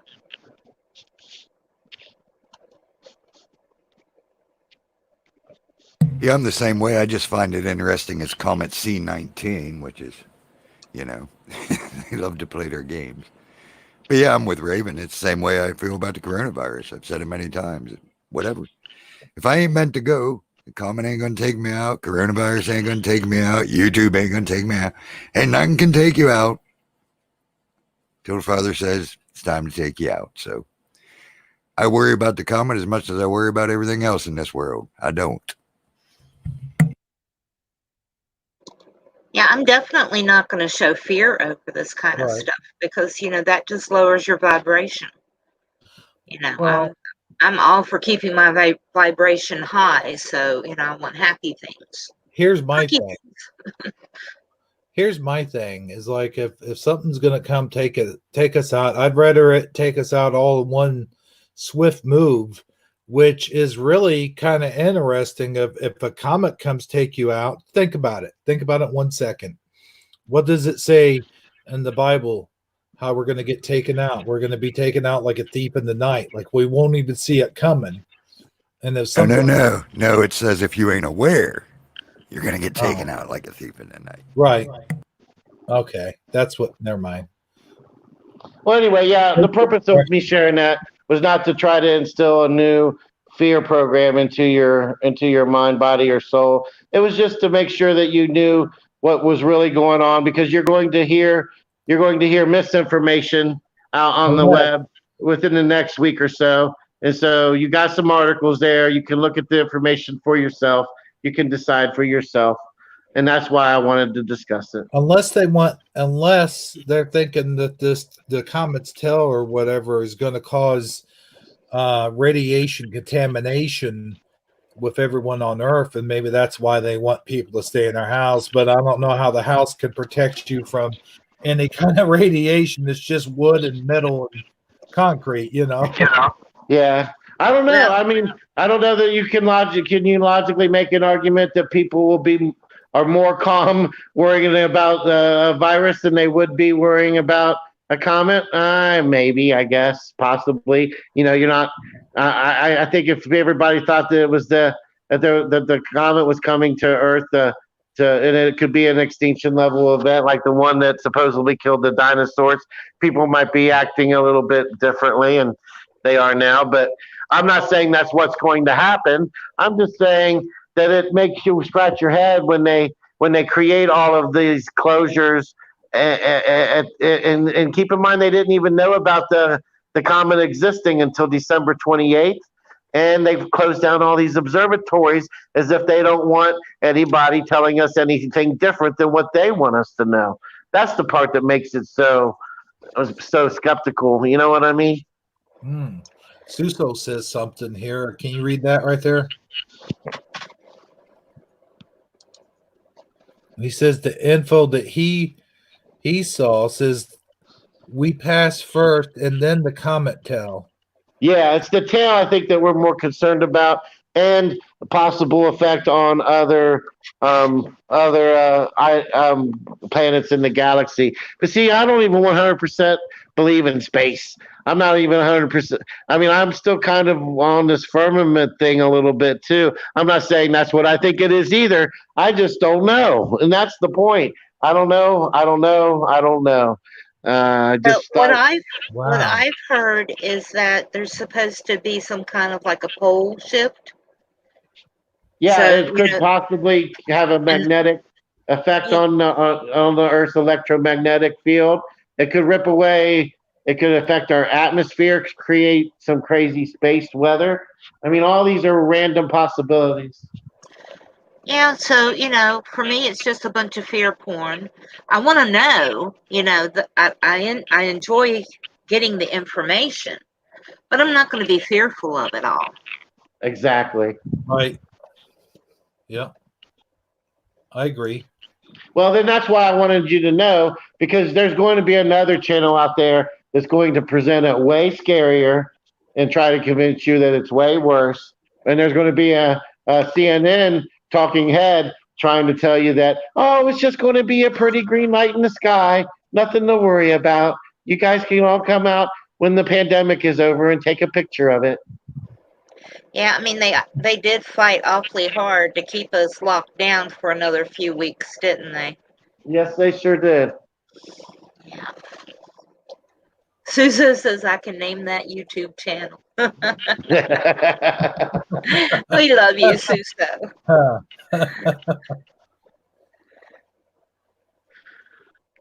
All right, so that's it for what I wanted to present, and I thought it was kind of a. I wanted. I've been sitting on it for about 3 or 4 days now, so Oh, your butt must be sore. yeah, you might have to do that spring thing again. Yeah. You've been sitting on it and then what? So like what are you saying? This happened? Yeah, That still hasn't run its course, by the way. right. And it probably never will. Yeah, I don't know about that, but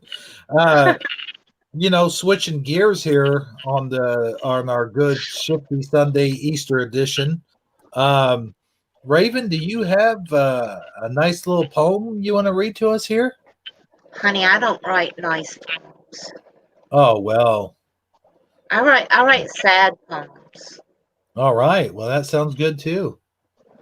I can read one though. Oh, okay. No, I don't. I'm sorry, I don't have an intro for Raven's Poetry Corner. Maybe I'll come up with one for next week. And oh crap, here we go. I'm going to hear it from Armor. I'm going to hear it from Armor now. What? Oh crap! I don't Because have. you don't have his. I don't have his intro. Oh wow. Oh man, You are so bad. I Yeah. know. I think we should just get a new. We should all just go to a new channel and be on their panel instead, No, because they'll have our music ready for us and everything. I doubt that. I'll You're tell you, right. they're Yes, so we would miss his award-winning personality.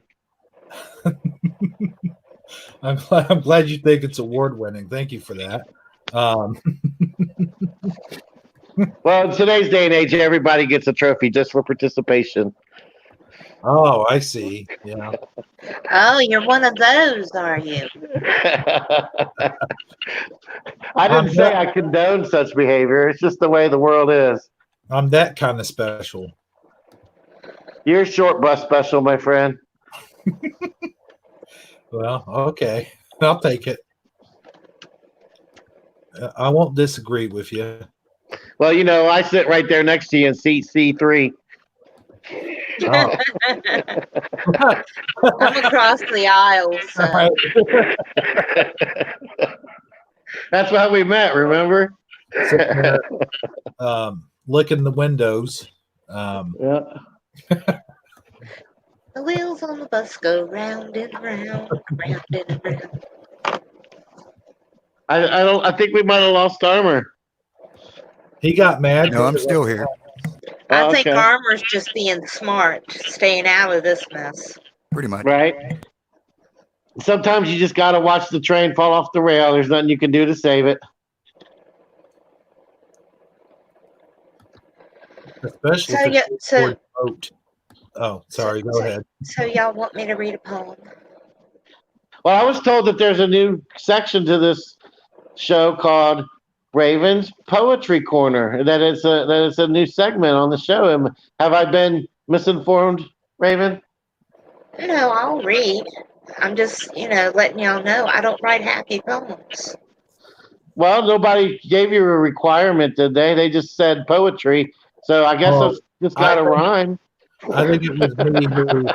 I don't think write. I don't do always rhyming poetry either. Oh, so you got a license. You got a poetic license. You're one of the. You're one of those, huh? I'm one of those. When you know the rules, you can break the rules. That's right. Gertrude Stein said that. Well, speaking of Gertrude Stein, hold on a second here, and I'll give Rose is a rose is a rose. Yes, go ahead. you. Hold on. Is it? Let's see here. I'll give you. Here you go. How about this? How about this? Here it is.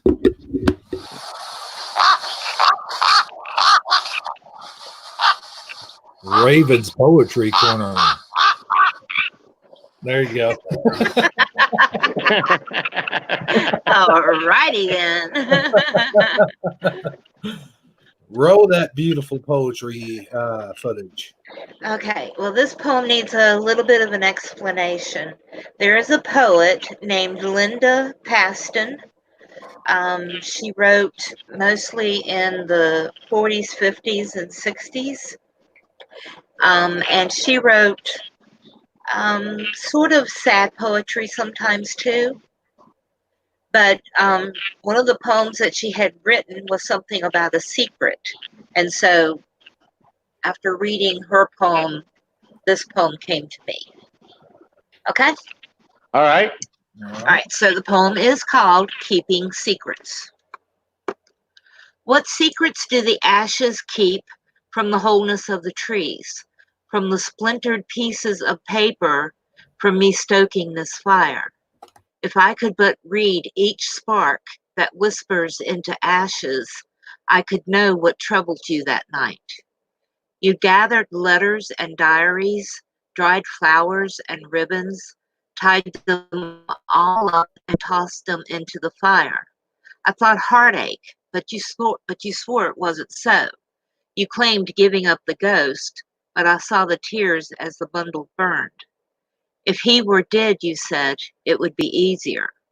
And as I waited for more discovery, the flames flickered and died, taking the secrets with them.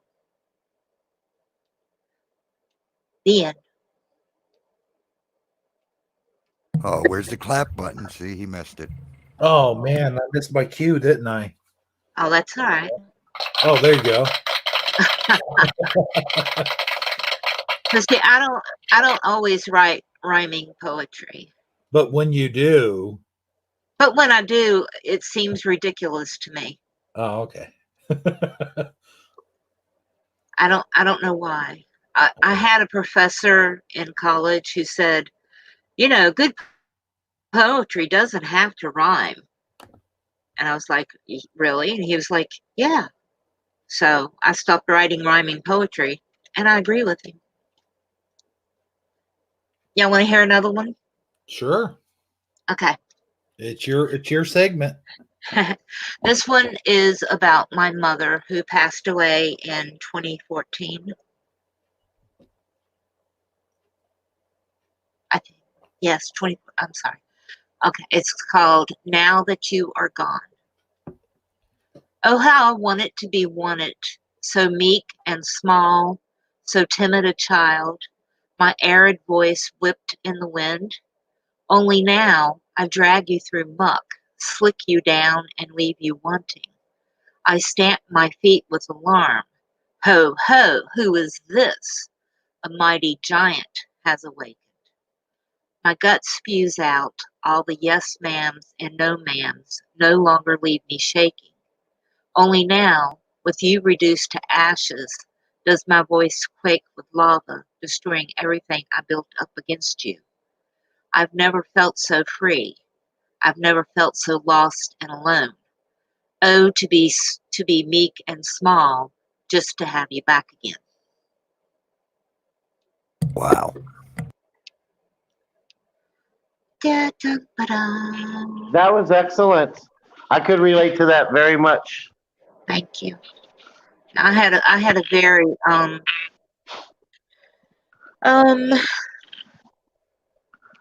iffy relationship with my mom. I loved her, but I hated her, but I loved her.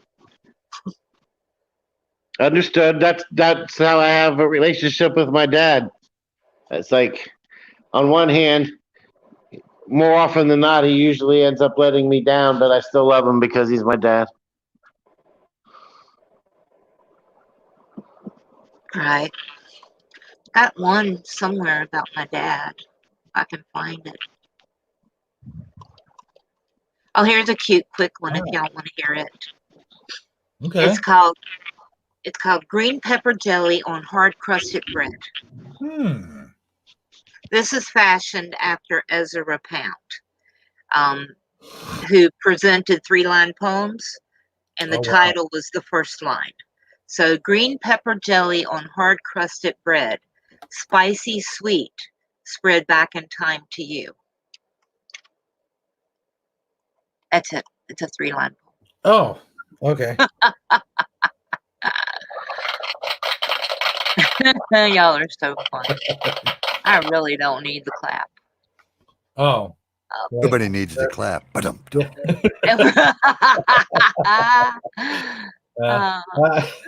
This is true. Right. Okay.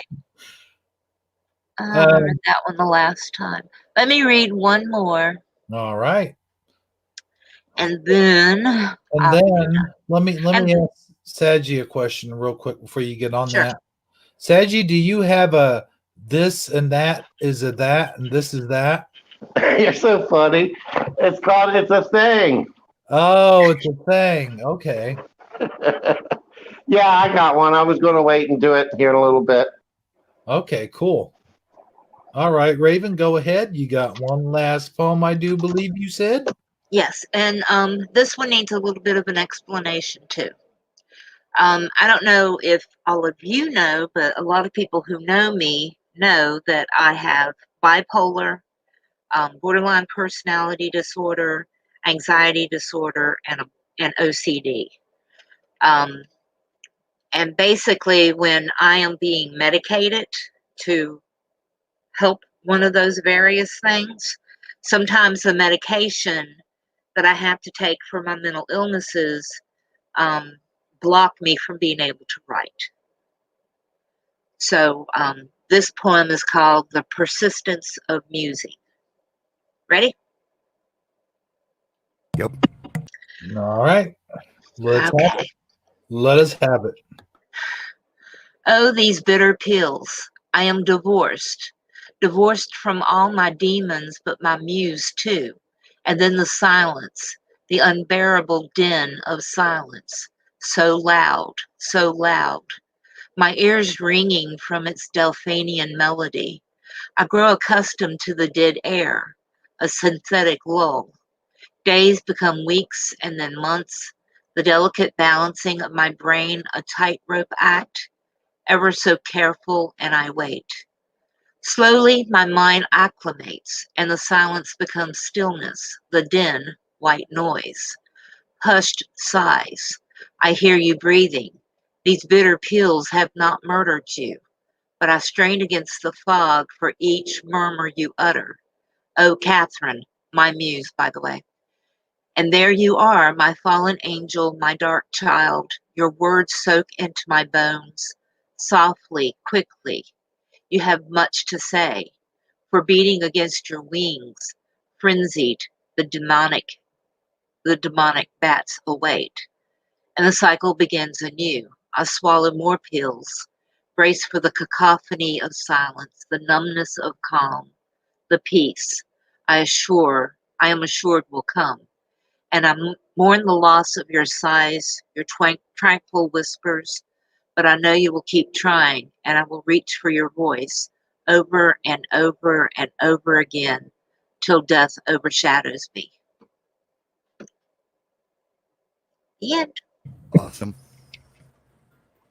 Definitely awesome. So that's the end of my poetic corner today. What the heck? What was that? Did you guys hear that? Yeah. Wasn't me. Wonder what the heck that was. Well, anyway, since we're doing armor ups, I don't have a what grinds my gears, so we'll have to skip that segment and go right to Sagi. Sagi, do you have your this and that? I mean, that's the thing. Yes, I have one. All right, cool. I don't have any images or anything to go with it this time. All right.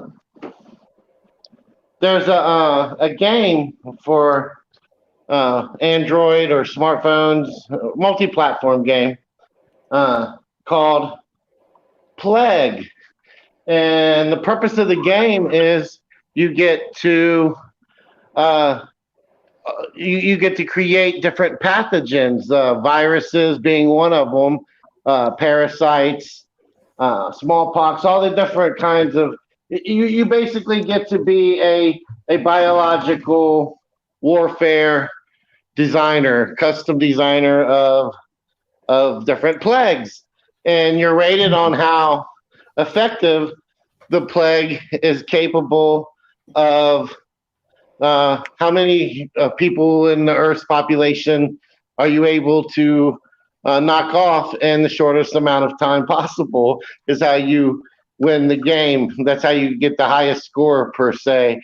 So if you can create a pandemic that causes 55 million deaths in less than a year, you're doing better than a guy who can do that amount of deaths, but it takes him 2 years with the germs that he creates, so to speak.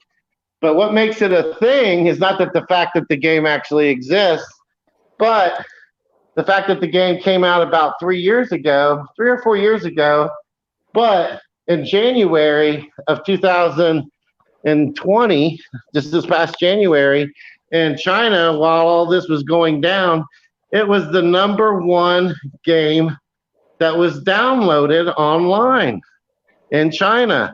And now that the pandemic has came to other countries, and the countries where it is, having the coronavirus is having the most effect, it's also trending there as well. And for whatever reason, the people are saying, like the people of China that were that were interviewed by this by people who were inquiring as to what was the phenomenon behind it. They were saying that the playing the game gave them some sense of gave them a sense of calmness, and they felt like they were able to educate themselves on how pandemic worked and how and gave them some idea as to how bad it really was or how bad it could really be, and made them more familiar with the terminologies that surround those types of things. And people just found the game calming. And I just think that is such a weird thing for people to say. And apparently now it's trending here. On the Google Play Store. It currently has over 50 million downloads. And it is apparently a thing to play pandemic games while in the midst of a pandemic. Who would have thought? Well, that's just kind of like there's a lot of people. I'm sure if you look at trending on movies, there's a lot of people watching that movie Contagion, and yeah, those movies are also trending as well. And for me personally, that's the last thing I want to watch is some type of I Am Legend where there's, where I hate when the TV mirrors reality. I go to watch a movie or something like that to escape a harsh reality, not to bask in it. Well, you know what? What also I noticed on YouTube, there was a video that was posted back in 2008, I think, when that movie came out, and they were talking about, people were leaving the movie theater talking about how realistic that was and how that could happen. And then it's funny, it was on the news report, and the reporter was saying, was asking a doctor, how accurate is that movie? And she was like, well, we're not really, like, none of that stuff could really happen, or not, this isn't we wouldn't have to really wash our hands in that scenario, would we? And she was asking all these questions, thinking that the doctor was going to say, well, no, not really, it's just a movie or whatever. But when she was asking the doctor the questions, he was actually saying, no, actually, that could actually happen, and it could actually become a reality. So it was, if you scroll in the comment sections, like, there's so many comments saying, not only can it really happen, but it's happening right now. So Right.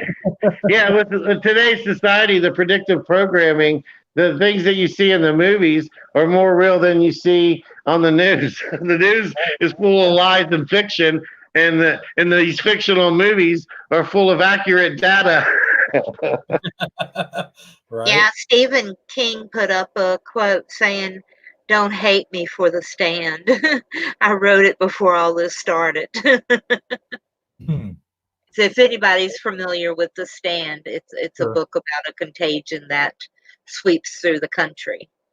So Yeah, I saw a meme with Stephen King saying something along those lines as well, saying something like, "Why you guys act so surprised? I've been making money off of pandemics for years." Right. yeah, Stephen King is so funny. I love him. That's great. Well, I'll tell you what, guys, we are now. Hold on, I got to do the voice. We are now entering the second hour, and I believe God's Armor has some good news for us. God's Armor, would you like a little fanfare? No, I'm good, brother. Oh no! Hey, check this out. Check this out. I did whip up something real quick for you. Here, let's listen to this. Check this out.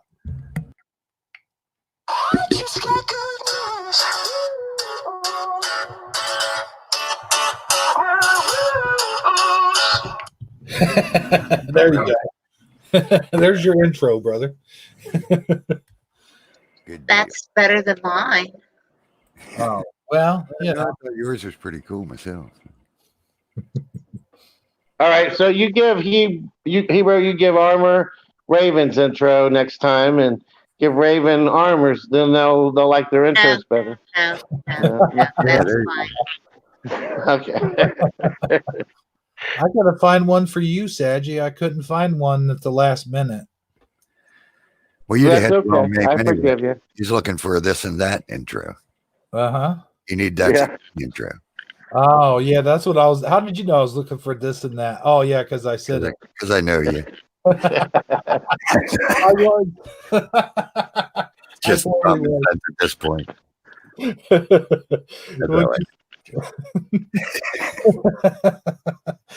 Oh man, I'll tell you what. Well, you go ahead and have your sip of coffee, and don't forget to get your glasses. I got them on already. Thank you. Oh, but thanks for reminding me. It was a first. Yeah. Well, hey, you come prepared tonight, brother. I believe so. I try. Don't take much, but that's fine. All right. All right. This week's good news segment, I'm going to do a special edition of good news. I'm going to share what I think some of the best news I ever heard. I'll read it to you. So let me share my screen. There you go. All right, John chapter 20. We're going to do chapter 20 and chapter 21, the end of John. So spoiler alert, you've never read the book of John, you're going to find out how it ends. So get ready. The first day of the week cometh Mary Magdalene early, when it was yet dark, unto the sepulchre, and seeth the stone taken away from the sepulchre. Then she runneth, and cometh to Simon Peter, and to the other disciple whom Jesus loved, and saith unto them, They have taken away the Lord out of the sepulchre, and we know not where they have laid him. Peter therefore went forth, and that other disciple, and came to the sepulchre. So they ran both together, and the other disciple did outrun Peter, and came first to the sepulchre. And he, stooping down and looking in, saw the linen clothes lying, yet went he not in. Then cometh Simon Peter following him, and went into the sepulchre, and he I lost my spot, and seeth the linen clothes lie, and the napkin that was about his head not lying with the linen clothes, but wrapped together in a place by itself.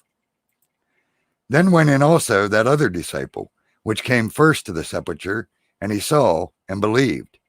For as yet they knew not the scripture, that he must rise again from the dead. Then the disciples went away again unto their own home. But Mary stood without at the sepulchre weeping, and as she wept, she stooped down and looked into the sepulchre, and seeth two angels in white sitting, the one at the head and the other at the feet, where the body of Jesus had lain. And they say unto her, Woman, why weepest thou? She saith unto them, Because they've taken away my Lord, and I know not where they have laid him. And when she had thus said, she turned herself back, and saw Jesus standing, and knew not that it was Jesus. Jesus saith unto her, Woman, why weepest thou? Whom seekest thou? She, supposing him to be the gardener, saith unto him, Sir, if thou hast borne him hence, tell me where thou hast laid him, and I will take him away. Jesus saith unto her, Mary. She turned herself and saith unto him, Rabboni, which is to say, Master.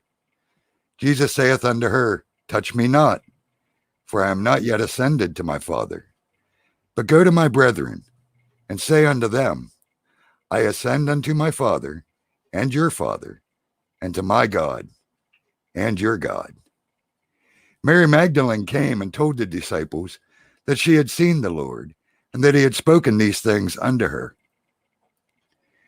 Then the same day, at evening, being the first day of the week, when the doors were shut where the disciples were assembled for fear of the Jews, came Jesus and stood in the midst, and saith unto them, Peace be unto you.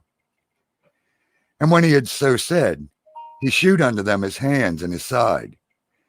Then were the disciples glad when they saw the Lord. Then said Jesus to them again, Peace be unto you. As my Father has sent me, even so I send you. And when he had said this, he breathed on them, and saith unto them, Receive ye the Holy Ghost. Whosoever sins ye remit, they're remitted unto them. And whosoever sins ye retain, they're retained. But Thomas, one of the 12, called Didymus, was not with them when Jesus came. The other disciples therefore said unto him, We've seen the Lord. But he said unto them, Except I shall see in his hands the print of the nails, and put my finger into the print of the nails, and thrust my hand into his side, I will not believe. And after 8 days again his disciples were within, and Thomas with them. Then came Jesus, the doors being shut, and stood in the midst, and said, Peace be unto you.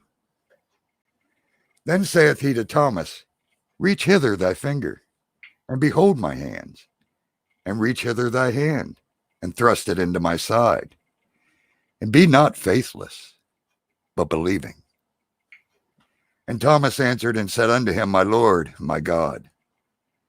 Jesus saith unto him, Thomas, because thou hast seen me, thou hast believed. Blessed are they that have not seen, and yet have believed. That's us, brothers and sisters.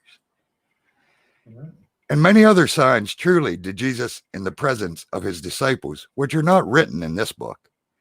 But these are written, that you might believe that Jesus is the Christ, the Son of God, and that believing you might have life through his name.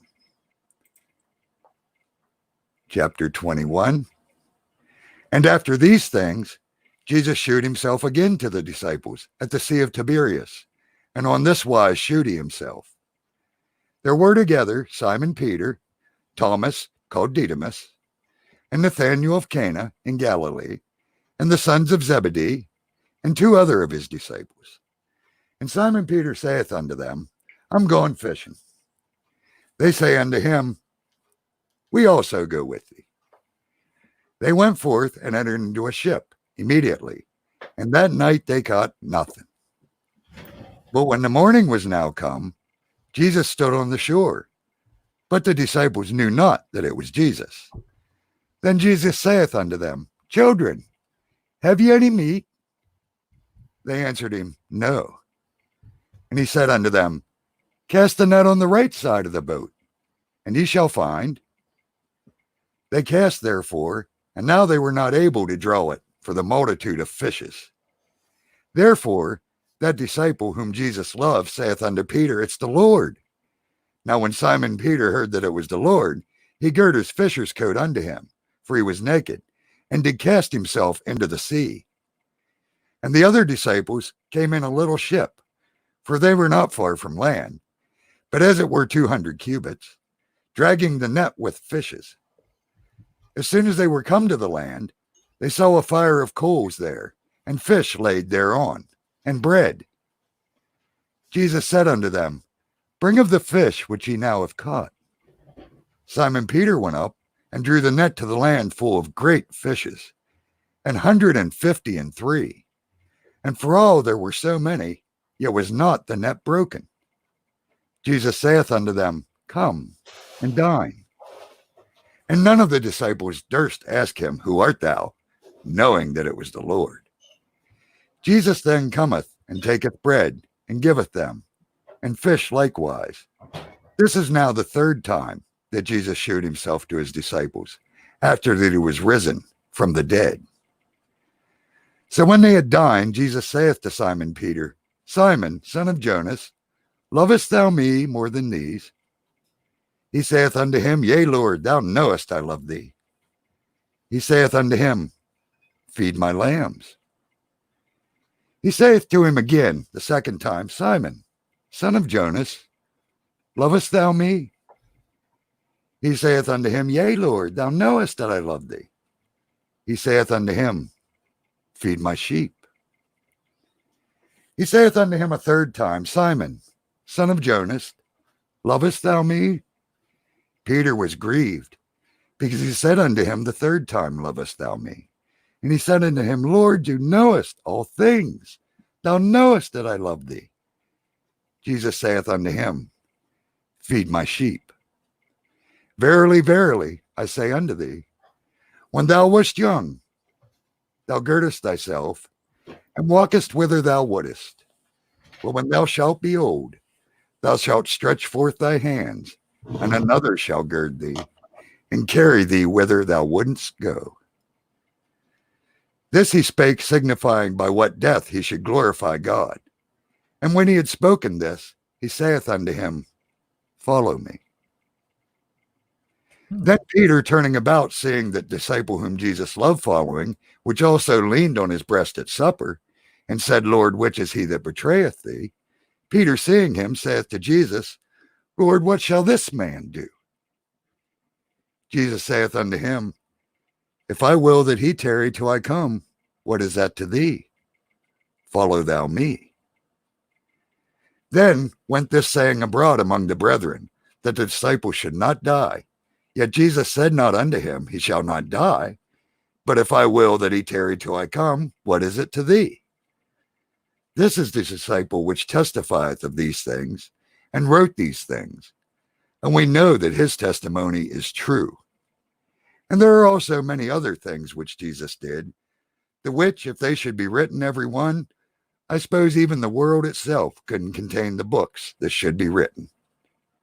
Amen. And that's our good news this week.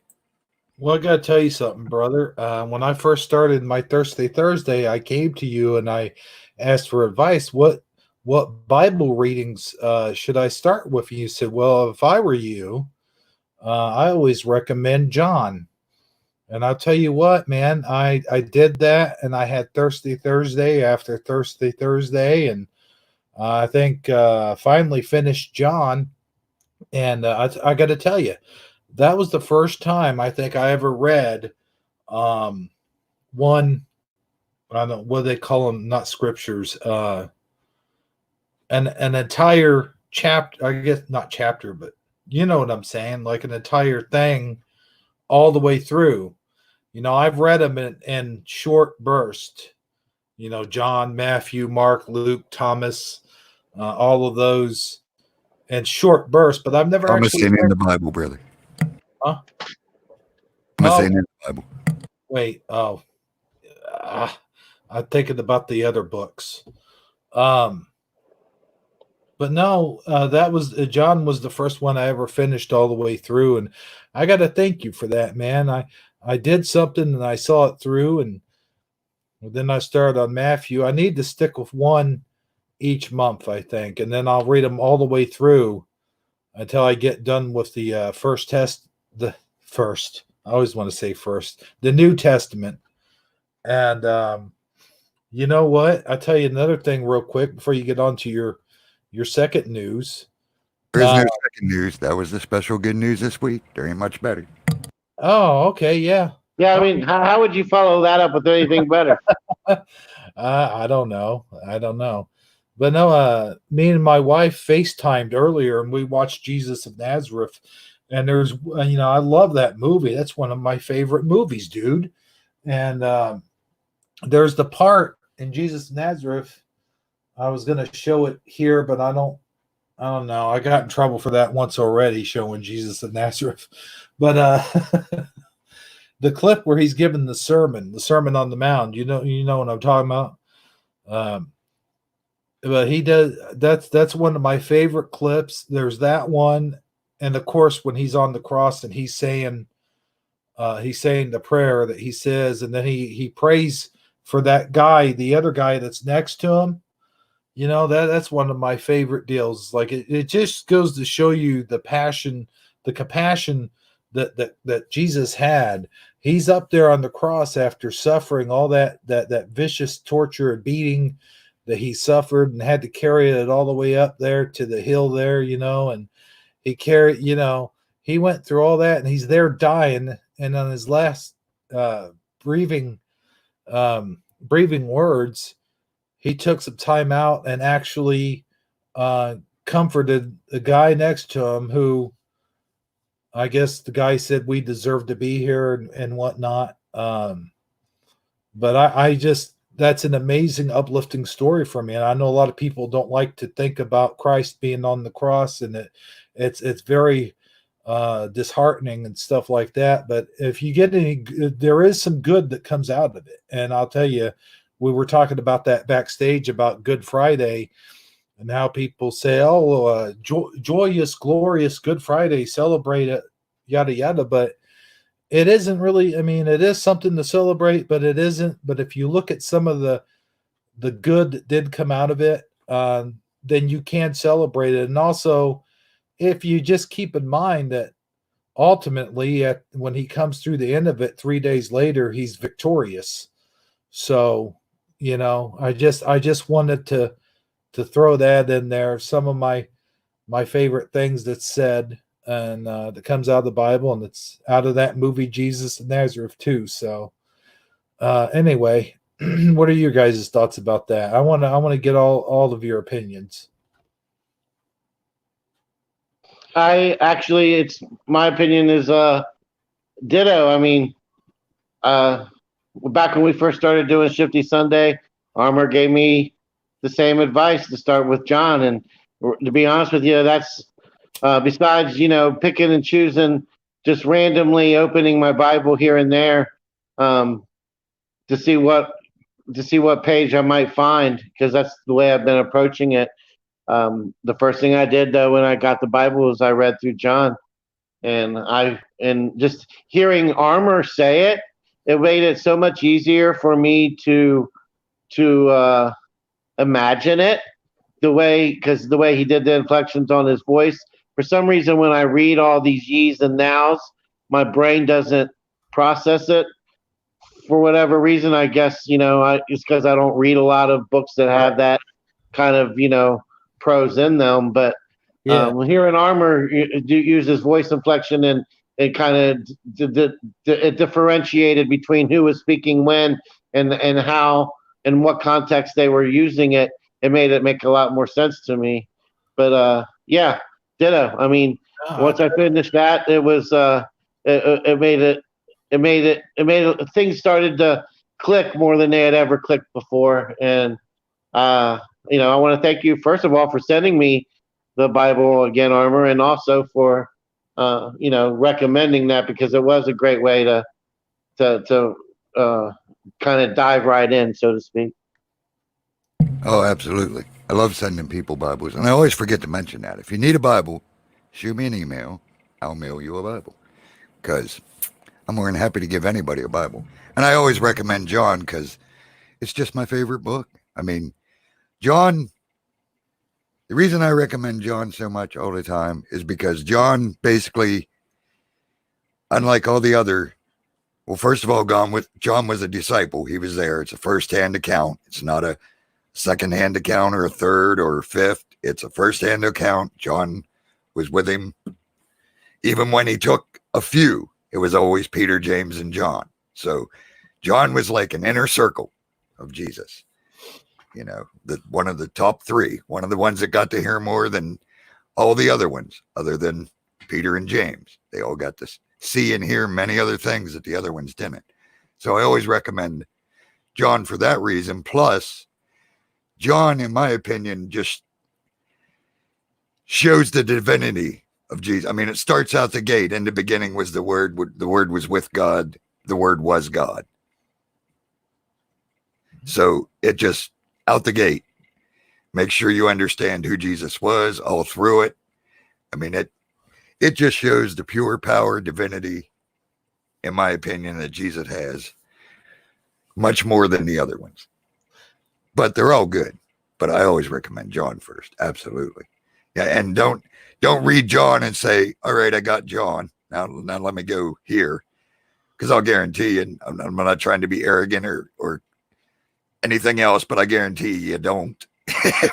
If you read through John thinking, okay, good, I did John, I'm good. No, because you got to read in the Spirit. I mean, if the first verse in John alone doesn't stop you in your tracks and ask the Spirit, what does this really mean? Just the first verse. That's how you read the Bible. There is no, I want to do this one. You can't really put a time limit on how you're going to read the Bible. That's churchianity. That's Christian. That ain't the way it works.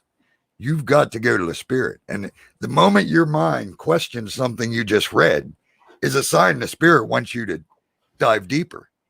I've come to learn that over the years.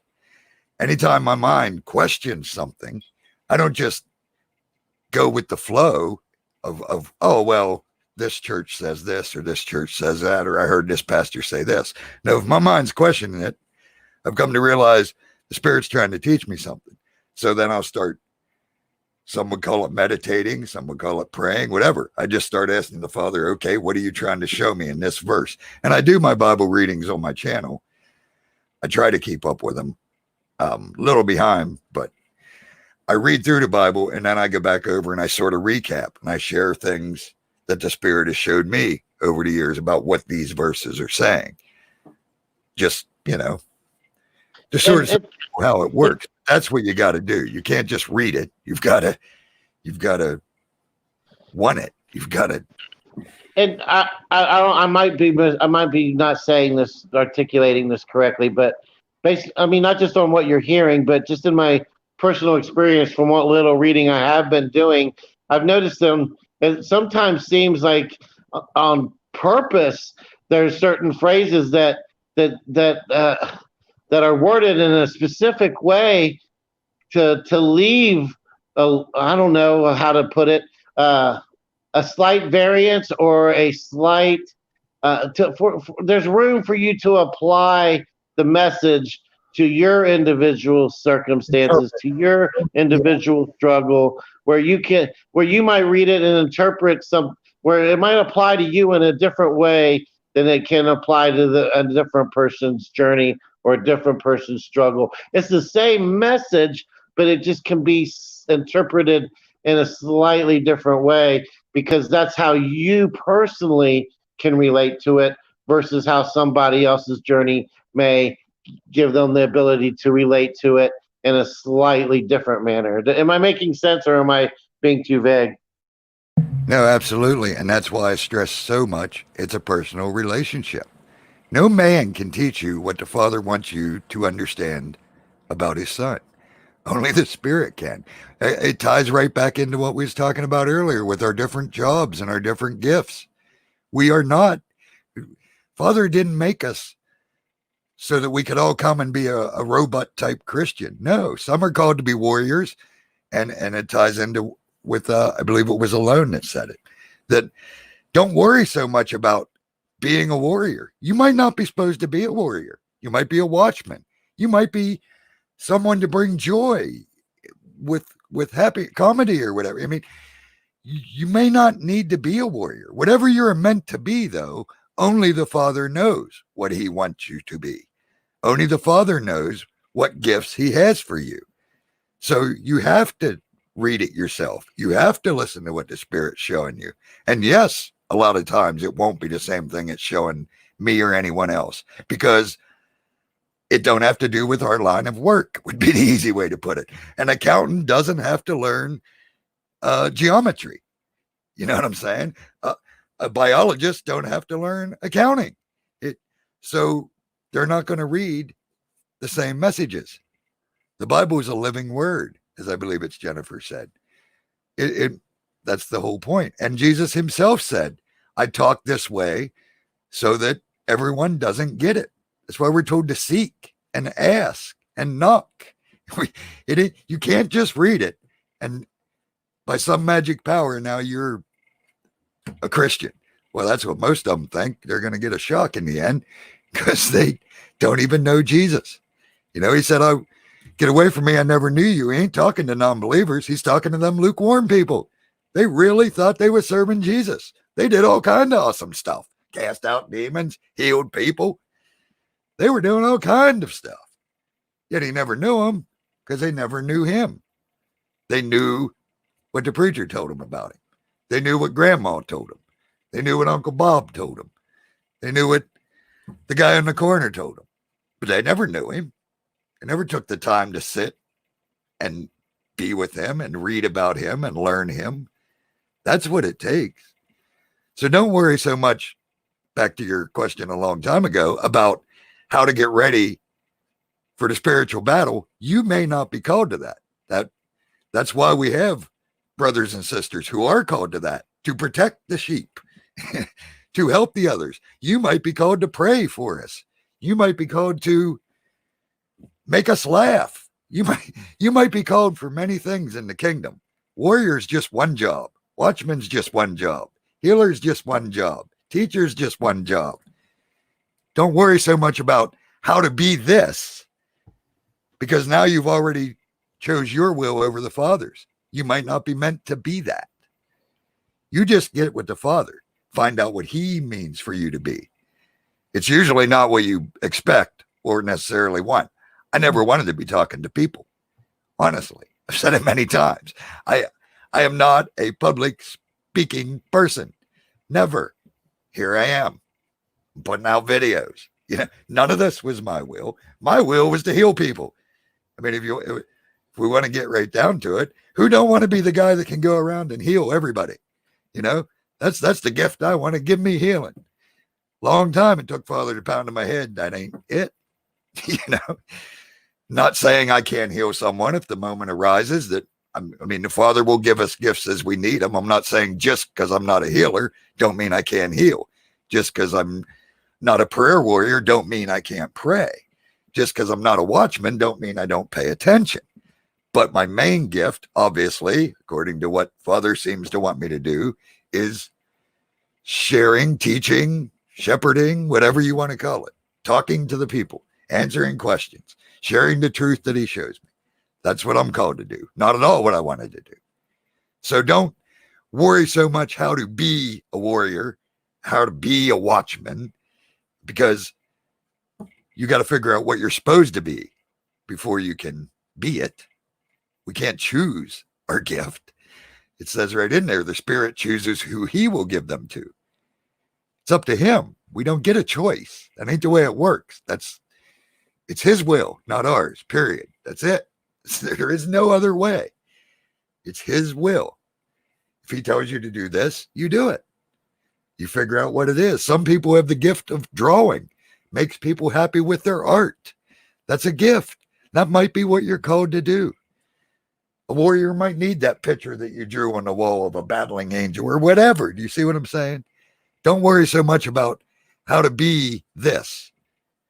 Worry first about what you're supposed to be. And only the Father and Spirit can answer that. All right. Well, definitely. That was very well said. Sorry, Sagi. I didn't mean No, yeah. Yeah, that definitely rang true, hit home for me. Yeah. And when he was saying that about how he, in context of jobs, I like that, man, that the astrologer is not be a typist, or the engineer is not meant to be a fool or a clown or someone that makes people laugh. So yeah, I definitely like the way you put that, Armor. That was well said, and then you put it in a way that even I can understand what you were talking about. Well, that's good, brother. I know you understand what I'm talking about most of the time. Yeah, I but it's true, you know. And you know, be careful what you pray for, you know, because if you pray for more patience, well, you're going to get tested a lot, you know. And if you're a warrior, believe me, it ain't fun. I mean, it can be fun once you. I mean, yeah, it's nonstop. Put it that way. If you're a warrior, you'll know it because it's nonstop. The enemy never stops, ever, never stops. You are constantly in a spiritual battle, 24/7, even asleep. It's that simple. You'll know if you're a warrior. You'll know if you're a watchman. You'll know whatever gift you have if you're willing to put aside the gift you want. Right. That's, at least for me, that's what, you know, I kept praying. I want to heal. I want to heal. I want this. I want that. And finally, one day, the Father's like, look, dude, you know, like I said before, he does things. And then to me, I always call him silly boy moments. He's like, silly boy, you know, when you going to understand, silly boy, that this is what I'm trying to tell you? Because I'm thick-headed. I admit it. Father sometimes has to, I go through more trials than I need to if I would just get it the first time. But I don't always get it the first time, you know. So don't worry about that either. If you don't get it, Father won't give up on you. He'll keep pounding it in your head till you understand what he's saying. Might be through a song or a scripture or a person or a video or who knows. But he'll keep showing you till it finally sinks in, as long as you're willing to keep seeking and listening. I don't have to have anything pounded in my head to know that I'm not a warrior. Let me tell you.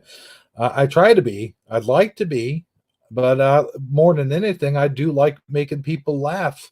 And I think, as me and Sagi had said time and time before, we think a good laugh is the best medicine. Like, you know, you get, like, you can, I don't know how to quite articulate what I'm trying to say here, but you can get people, like, we could talk about serious stuff all day long. And that's fine, and that's good. We should be serious when it's time to be serious. But when you have times like this, especially, you like to kick off a good joke or two, you know, or make a silly movie or a silly bunch of like little animated shorts or whatever the case may be. It's good to have someone there to make someone laugh when you're, especially when you're in battle. I mean, in battle is the time they probably would need it the most. So that's my 2 cents about that. I'll let you guys talk amongst yourselves. Well, I was going to say we haven't heard from Rayven in a while. Are you still with us, Rayven? Caw caw.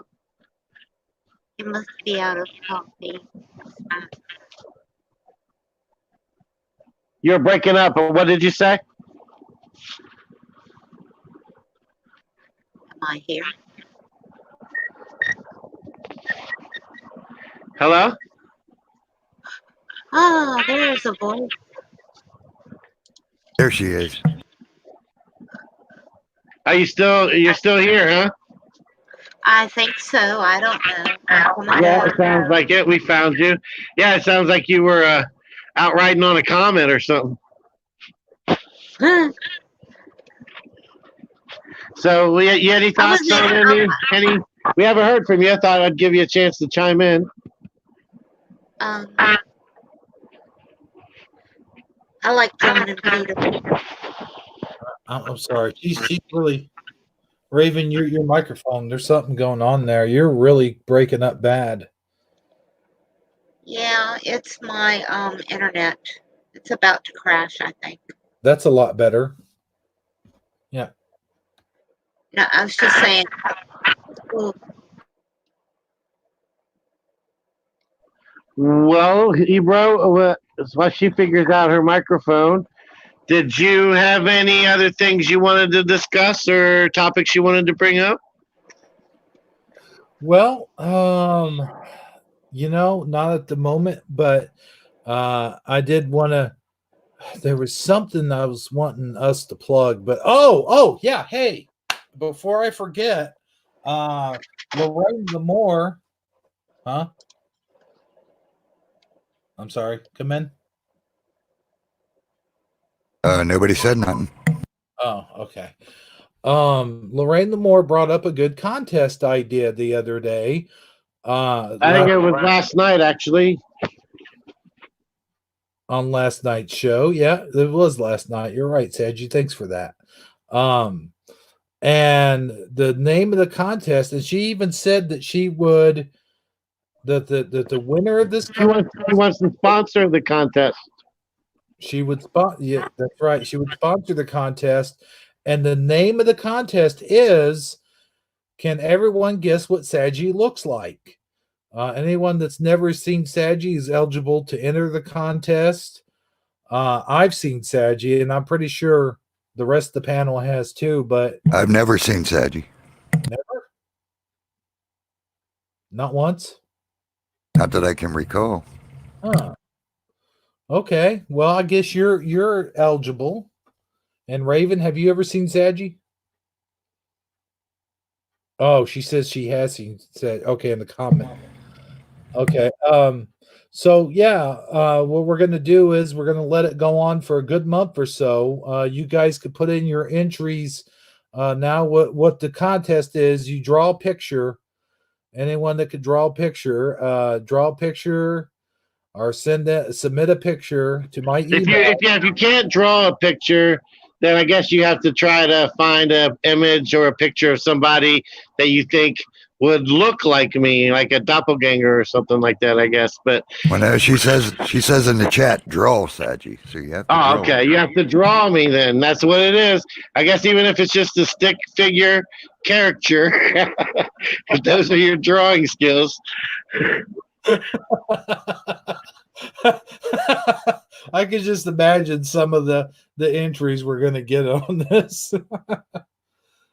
Oh boy. And do they have to? Do they get points for getting my hair color correct, my eye color correct, things of that nature? I don't know. Maybe. Well, yeah, definitely get points for it. Yeah. I mean, why not? I guess, and then we'll let chat judge is the way that's going to work. And whoever gets voted the closest after the big reveal earns the $20. Is that right? I believe so. And wasn't there another prize? What was mentioned about the free T-shirt or whatever? Yeah, I think you said you would throw in a free T-shirt. Is that what you said? Well, no, I think I meant for the one that got the closest without actually getting the right on the head. You know. Oh, okay. So the grand prize is 20. Runner up is a T-shirt. Yeah. Why Okay. not? Sure. All right. Yep. That's the contest. I think it's a neat idea, but the only thing I'm not thrilled about is I have to, I have to clean up and show up on camera. Yeah. I guess I better start working out now, get my weight down. What you could do is submit like an older picture, like show them an older picture. Nah, I'll just come on camera that way. That nobody can say I'm catfishing. Oh, okay. All right. But you can submit your entry right here. I've got the email address down there because we're going to do this on all 4 shows. So you can submit your entry. I'm sorry, 3 shows. Yeah, well, you said what was the date we said that had to be submitted by? I think Lorraine Lamore mentioned May 10th is a possible date. Yeah, May 10th. That gives everybody plenty of time to hear about it and then get one in. Yeah. Now, what's the closing date? Is that the closing date? Yeah, that'll be the day if you don't have it in by then, that'll be the day I reveal and we vote. Okay. That sounds good. Been a while, been a minute since we've had a contest on the show. Yeah. I would have never came up with that idea personally, but I'm fine with it. You know, I don't think anyone's ever seen what ravens look like. Oh, maybe we'll have to put Rayven on the next one. And you never will. Good answer. Good answer. Just use your imagination. Okay. Well, I know what you look like in the Mandela Family videos. Right. I don't know. That changes from week to week, doesn't it? Yeah, I guess it can. It's subject to change, right? Yeah. I'm a lot shorter than the character that he's given me. I'm way too short.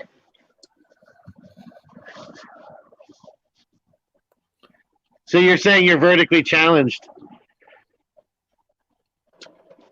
If you want to call 5'5" vertically challenged, okay. My wife would call that tall. He's 4'11". Oh man. Is it like 4'10" midget? Something like that? I'm not sure. My one granddaughter, though, is definitely so far still midget status legally. Wow.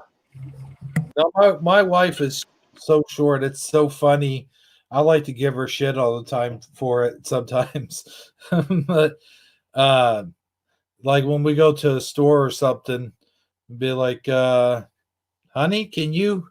I'm like, oh, you want this over here? You mean on this shelf over here? No, that one over there. No, you mean this one over here? No, that one further down. Look, just forget it. I'll get a stick. I know. I'm bad. My hubby puts everything up really high, and I have to get the stepladder out to get things. You know what? My wife actually, when I'm not there, she'll stand like on the computer chair. She'll stand on the computer chair. I'm like, that's probably not the best idea in the world. I said, I think I'm going to buy you a stepladder. So, Yeah, I'm scared of heights, so I don't want anything moving under my feet. Oh yeah, no, I hate that too. I have the same. I have a fear of heights too, and I'm tall. I'm like 6'4", but I still have to get up on ladders to get, put Christmas lights up and this and that. But it's I think I mentioned that. I think I mentioned that in someone else's channel one time. I'm so scared of heights, and I shared the story about having to climb up a flagpole at Burger King to change the flags out. When I was working at Burger King one time. And I'm so scared of heights that I don't mind going up steps, but when I start coming back down steps, no matter if it's only a couple or a whole flight of them, I Oh, get yeah. this butterfly feeling in my stomach, and like these bugs or something crawling on the bottom of my feet. Oh, Anxiety. I'll tell you, I yeah. can relate go to down- that. I'm sorry, Hebrew. I wanted to say Okay. to Raven, I can relate to that, but not so much in the steps. But when I was younger, I used to love to climb trees. I mean, I was really good at it. And my mom was always yelling at me, "Get out of those dang trees!" But every time we'd go somewhere, I saw a new tree that was right for climbing. I had to climb it. Well, But I always, I would get in a situation where I couldn't climb back down. I would be scared to reach for the branch and stuff to come down. you know what, Sagi? I always did say you were squirrely. You know. I would get up there and get myself in an awkward position and literally like I'd be up in the tree screaming someone to come help me get out of the tree. He's ignoring me on that one, I guess. Oh no, I am a bit squirrely. No, I'll tell you what, man. If I'm going, if I see stairs and they don't have a handrail, I'm like, no, I ain't going up there. No. You gotta. I can like I'm like you, Raven. I can go up there, like I can run up the steps, no problem. Like, but then going down, it's like you start to get vertical. You look vertigo, and you look down. Well, what you need to do, Raven, is get you a big old refrigerator box, set it up, carry it up to the top of the stairs, and whenever you want to go down, just sit on it and slide on down. Now, No. when I was at school, I used to slide down the banister. No. We're not doing that either. But that was fun. I can't do escalators either, up or down. Oh, I love escalators. I can do that. Now, my daughter, she can't do escalators, not because she's afraid of heights. I think she's afraid she's going to get sucked underneath. Yes. Yeah. Yeah. And I'm kind of challenged. Uh-oh. Yeah, they make me panicky. I know, I'm weird. I'm very weird. I love elevators, though. No. I don't mind going up, but when they're coming back down, it's that boom, that makes my stomach sink. Right. One time, it's been like, I don't know, 5, 6, 7, 8 years ago, and I was still with in a previous relationship. We had my girlfriend, for lack of a better word. She's one of my, she's the mother of one of my children, so she's more than just a girlfriend to me. But whatever, I digress. Her family, yeah, but I don't like to call her that. Oh, okay. She's just a special person in my life, and she's the mother of my child.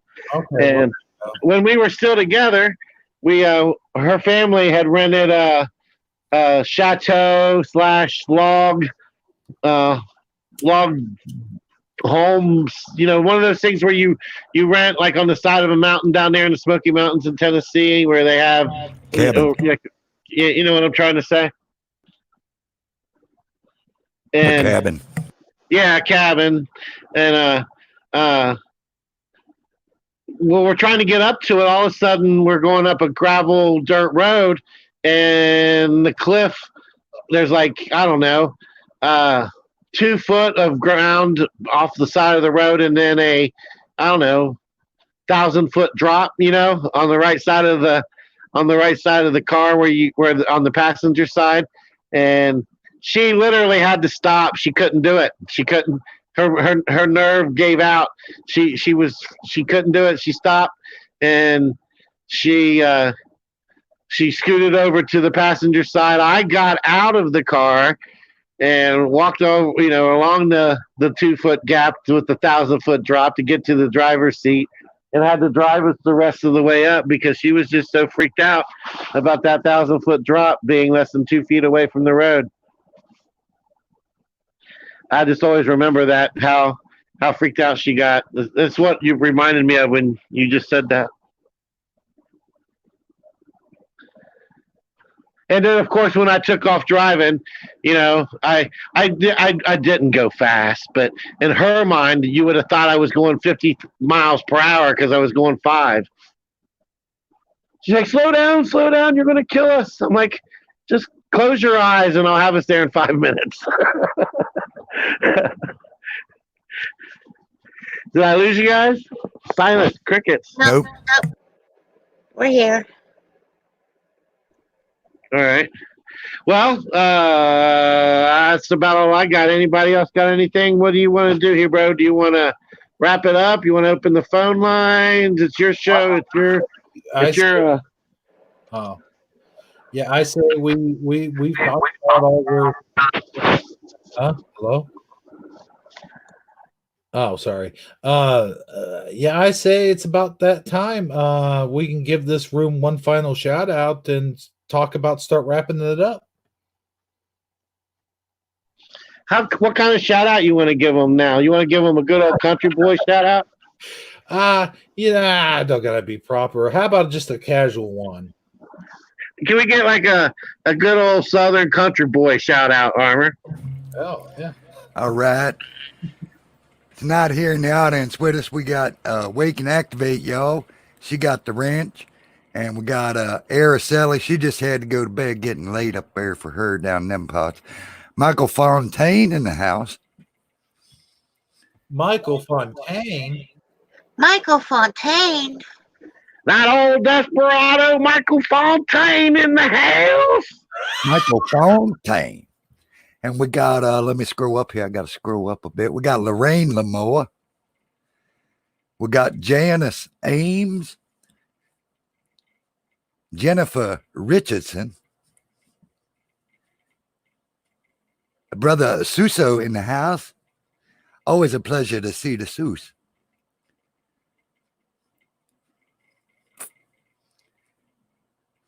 I'm still scrolling here. Y'all just hang on a minute. Y'all be a little patient with me. I'm a little slow. I'm a country boy. We ain't known for speed. We're built for comfort around these parts.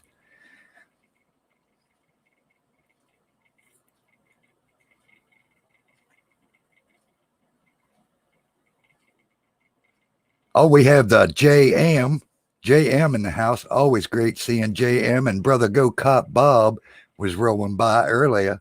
I believe he's still hanging with us. Our universal consciousness is also here earlier. Hopefully still with us. Hate to lose anybody at these times. Kristen Hendrickson in the house. Much earlier, didn't even notice. Christian Henderson in the house earlier. My sincere apologies for the oversight. Alone One, also with us, not alone this evening.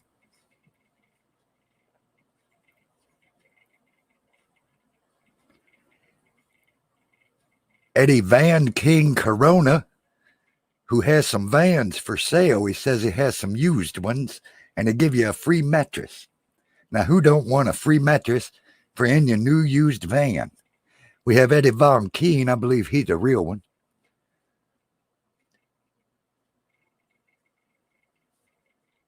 Fizzy Pop was here earlier too. I believe she left some biscuits in the green room. Make sure to put on the sausage gravy. Now, I believe, as near as I can see with these old eyes, I got y'all. So y'all have a great and wonderful evening, and y'all come back now, you hear? Excellent country boy shout out. That was great. Oh, I was muted up. The whole time I was muted up, man. I was just laughing my head off, man. That was great. That was, hey, you know what? That kind of flowed I say that kind of flow kind of natural for you, Alma. I say thank you, boy. Pay attention when I'm talking to you, son. Oh man. Yeah, as much as that was just a bit, there's a lot of truth in that. Pay attention. Pay attention. Oh, I often don't. But I just wanted to say for my final thoughts, real quick. Just everybody hang in there, hang in there. It's all going to be all right. It can only go downhill from here. And you know what they say about going downhill? It's a lot smoother to go downhill than it is going uphill. But and happy Easter to everyone, and everyone, thanks for coming in here and hanging out with us, and we hope to we hope to see you again real soon now. You hear? Sorry, I just had to put that last part in there. Okay, next. All right. Well, who's going next? I'll go next. I just wanted to thank everyone for showing up tonight and joining in with us. And thank you for letting me read my poetry to you.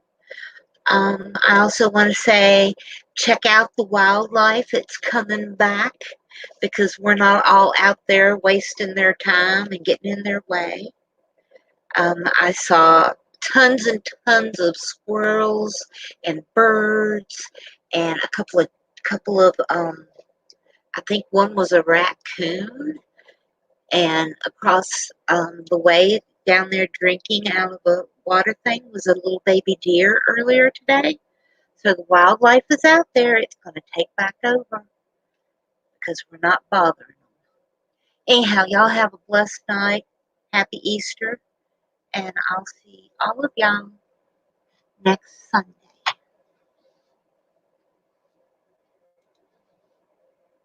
Next.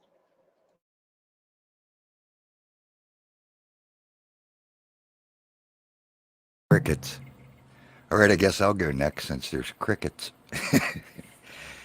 Yeah, basically all I want to say is everything I said earlier. Go back and listen to it again. There's not much more I could say than that. And just quick for Michael Fontaine.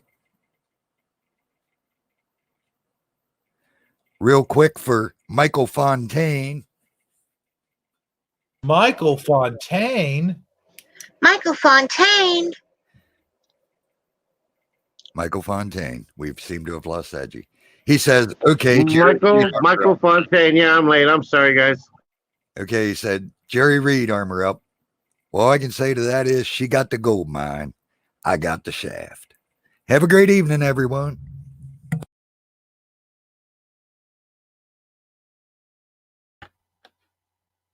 Sagi, that mean you're up. Yeah, sorry about that. Here I am. Yeah, but final thoughts.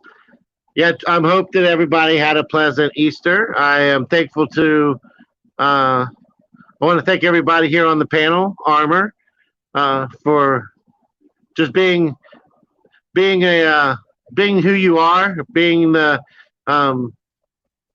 sound voice of reason. A lot of times that calm that you have a way of calm. I don't know if it works for everybody, but just the work that you do, the videos that you make, they help me find peace. I don't always sit and resonate with every single video you ever make, 100% all the way, all the time.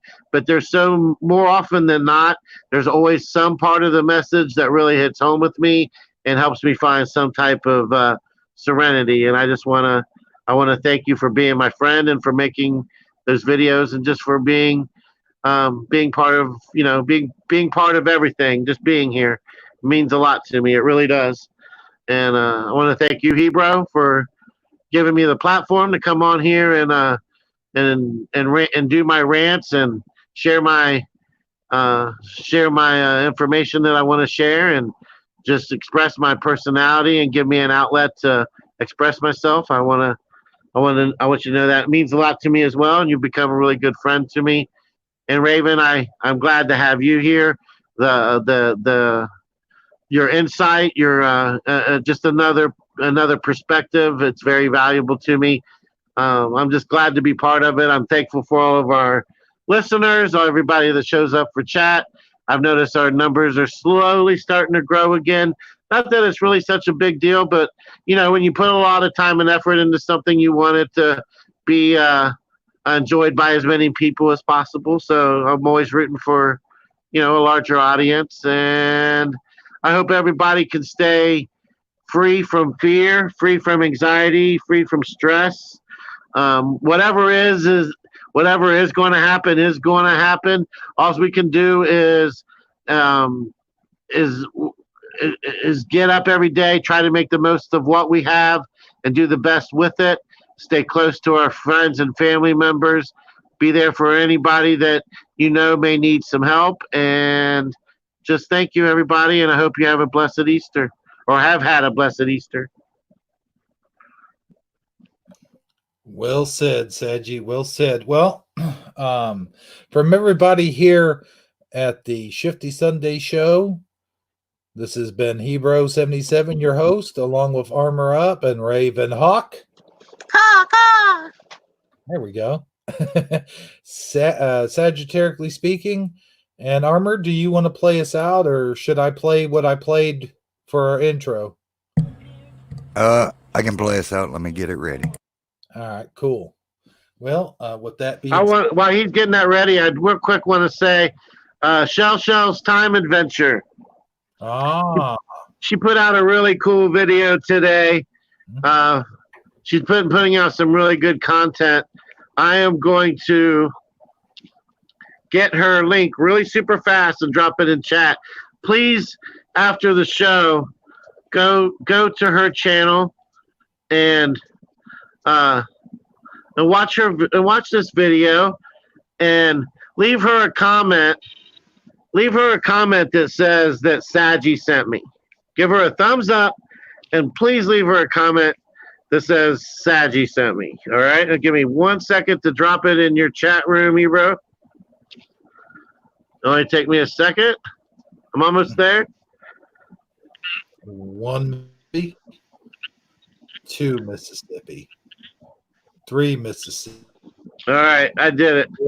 All right, so yeah, please go to her channel, watch the video, give her a thumbs up, and if you can be so kind to say Sagi sent me in the comment section, I would really appreciate that. All right, that's all I got. All right, play us out to the desk, Armor.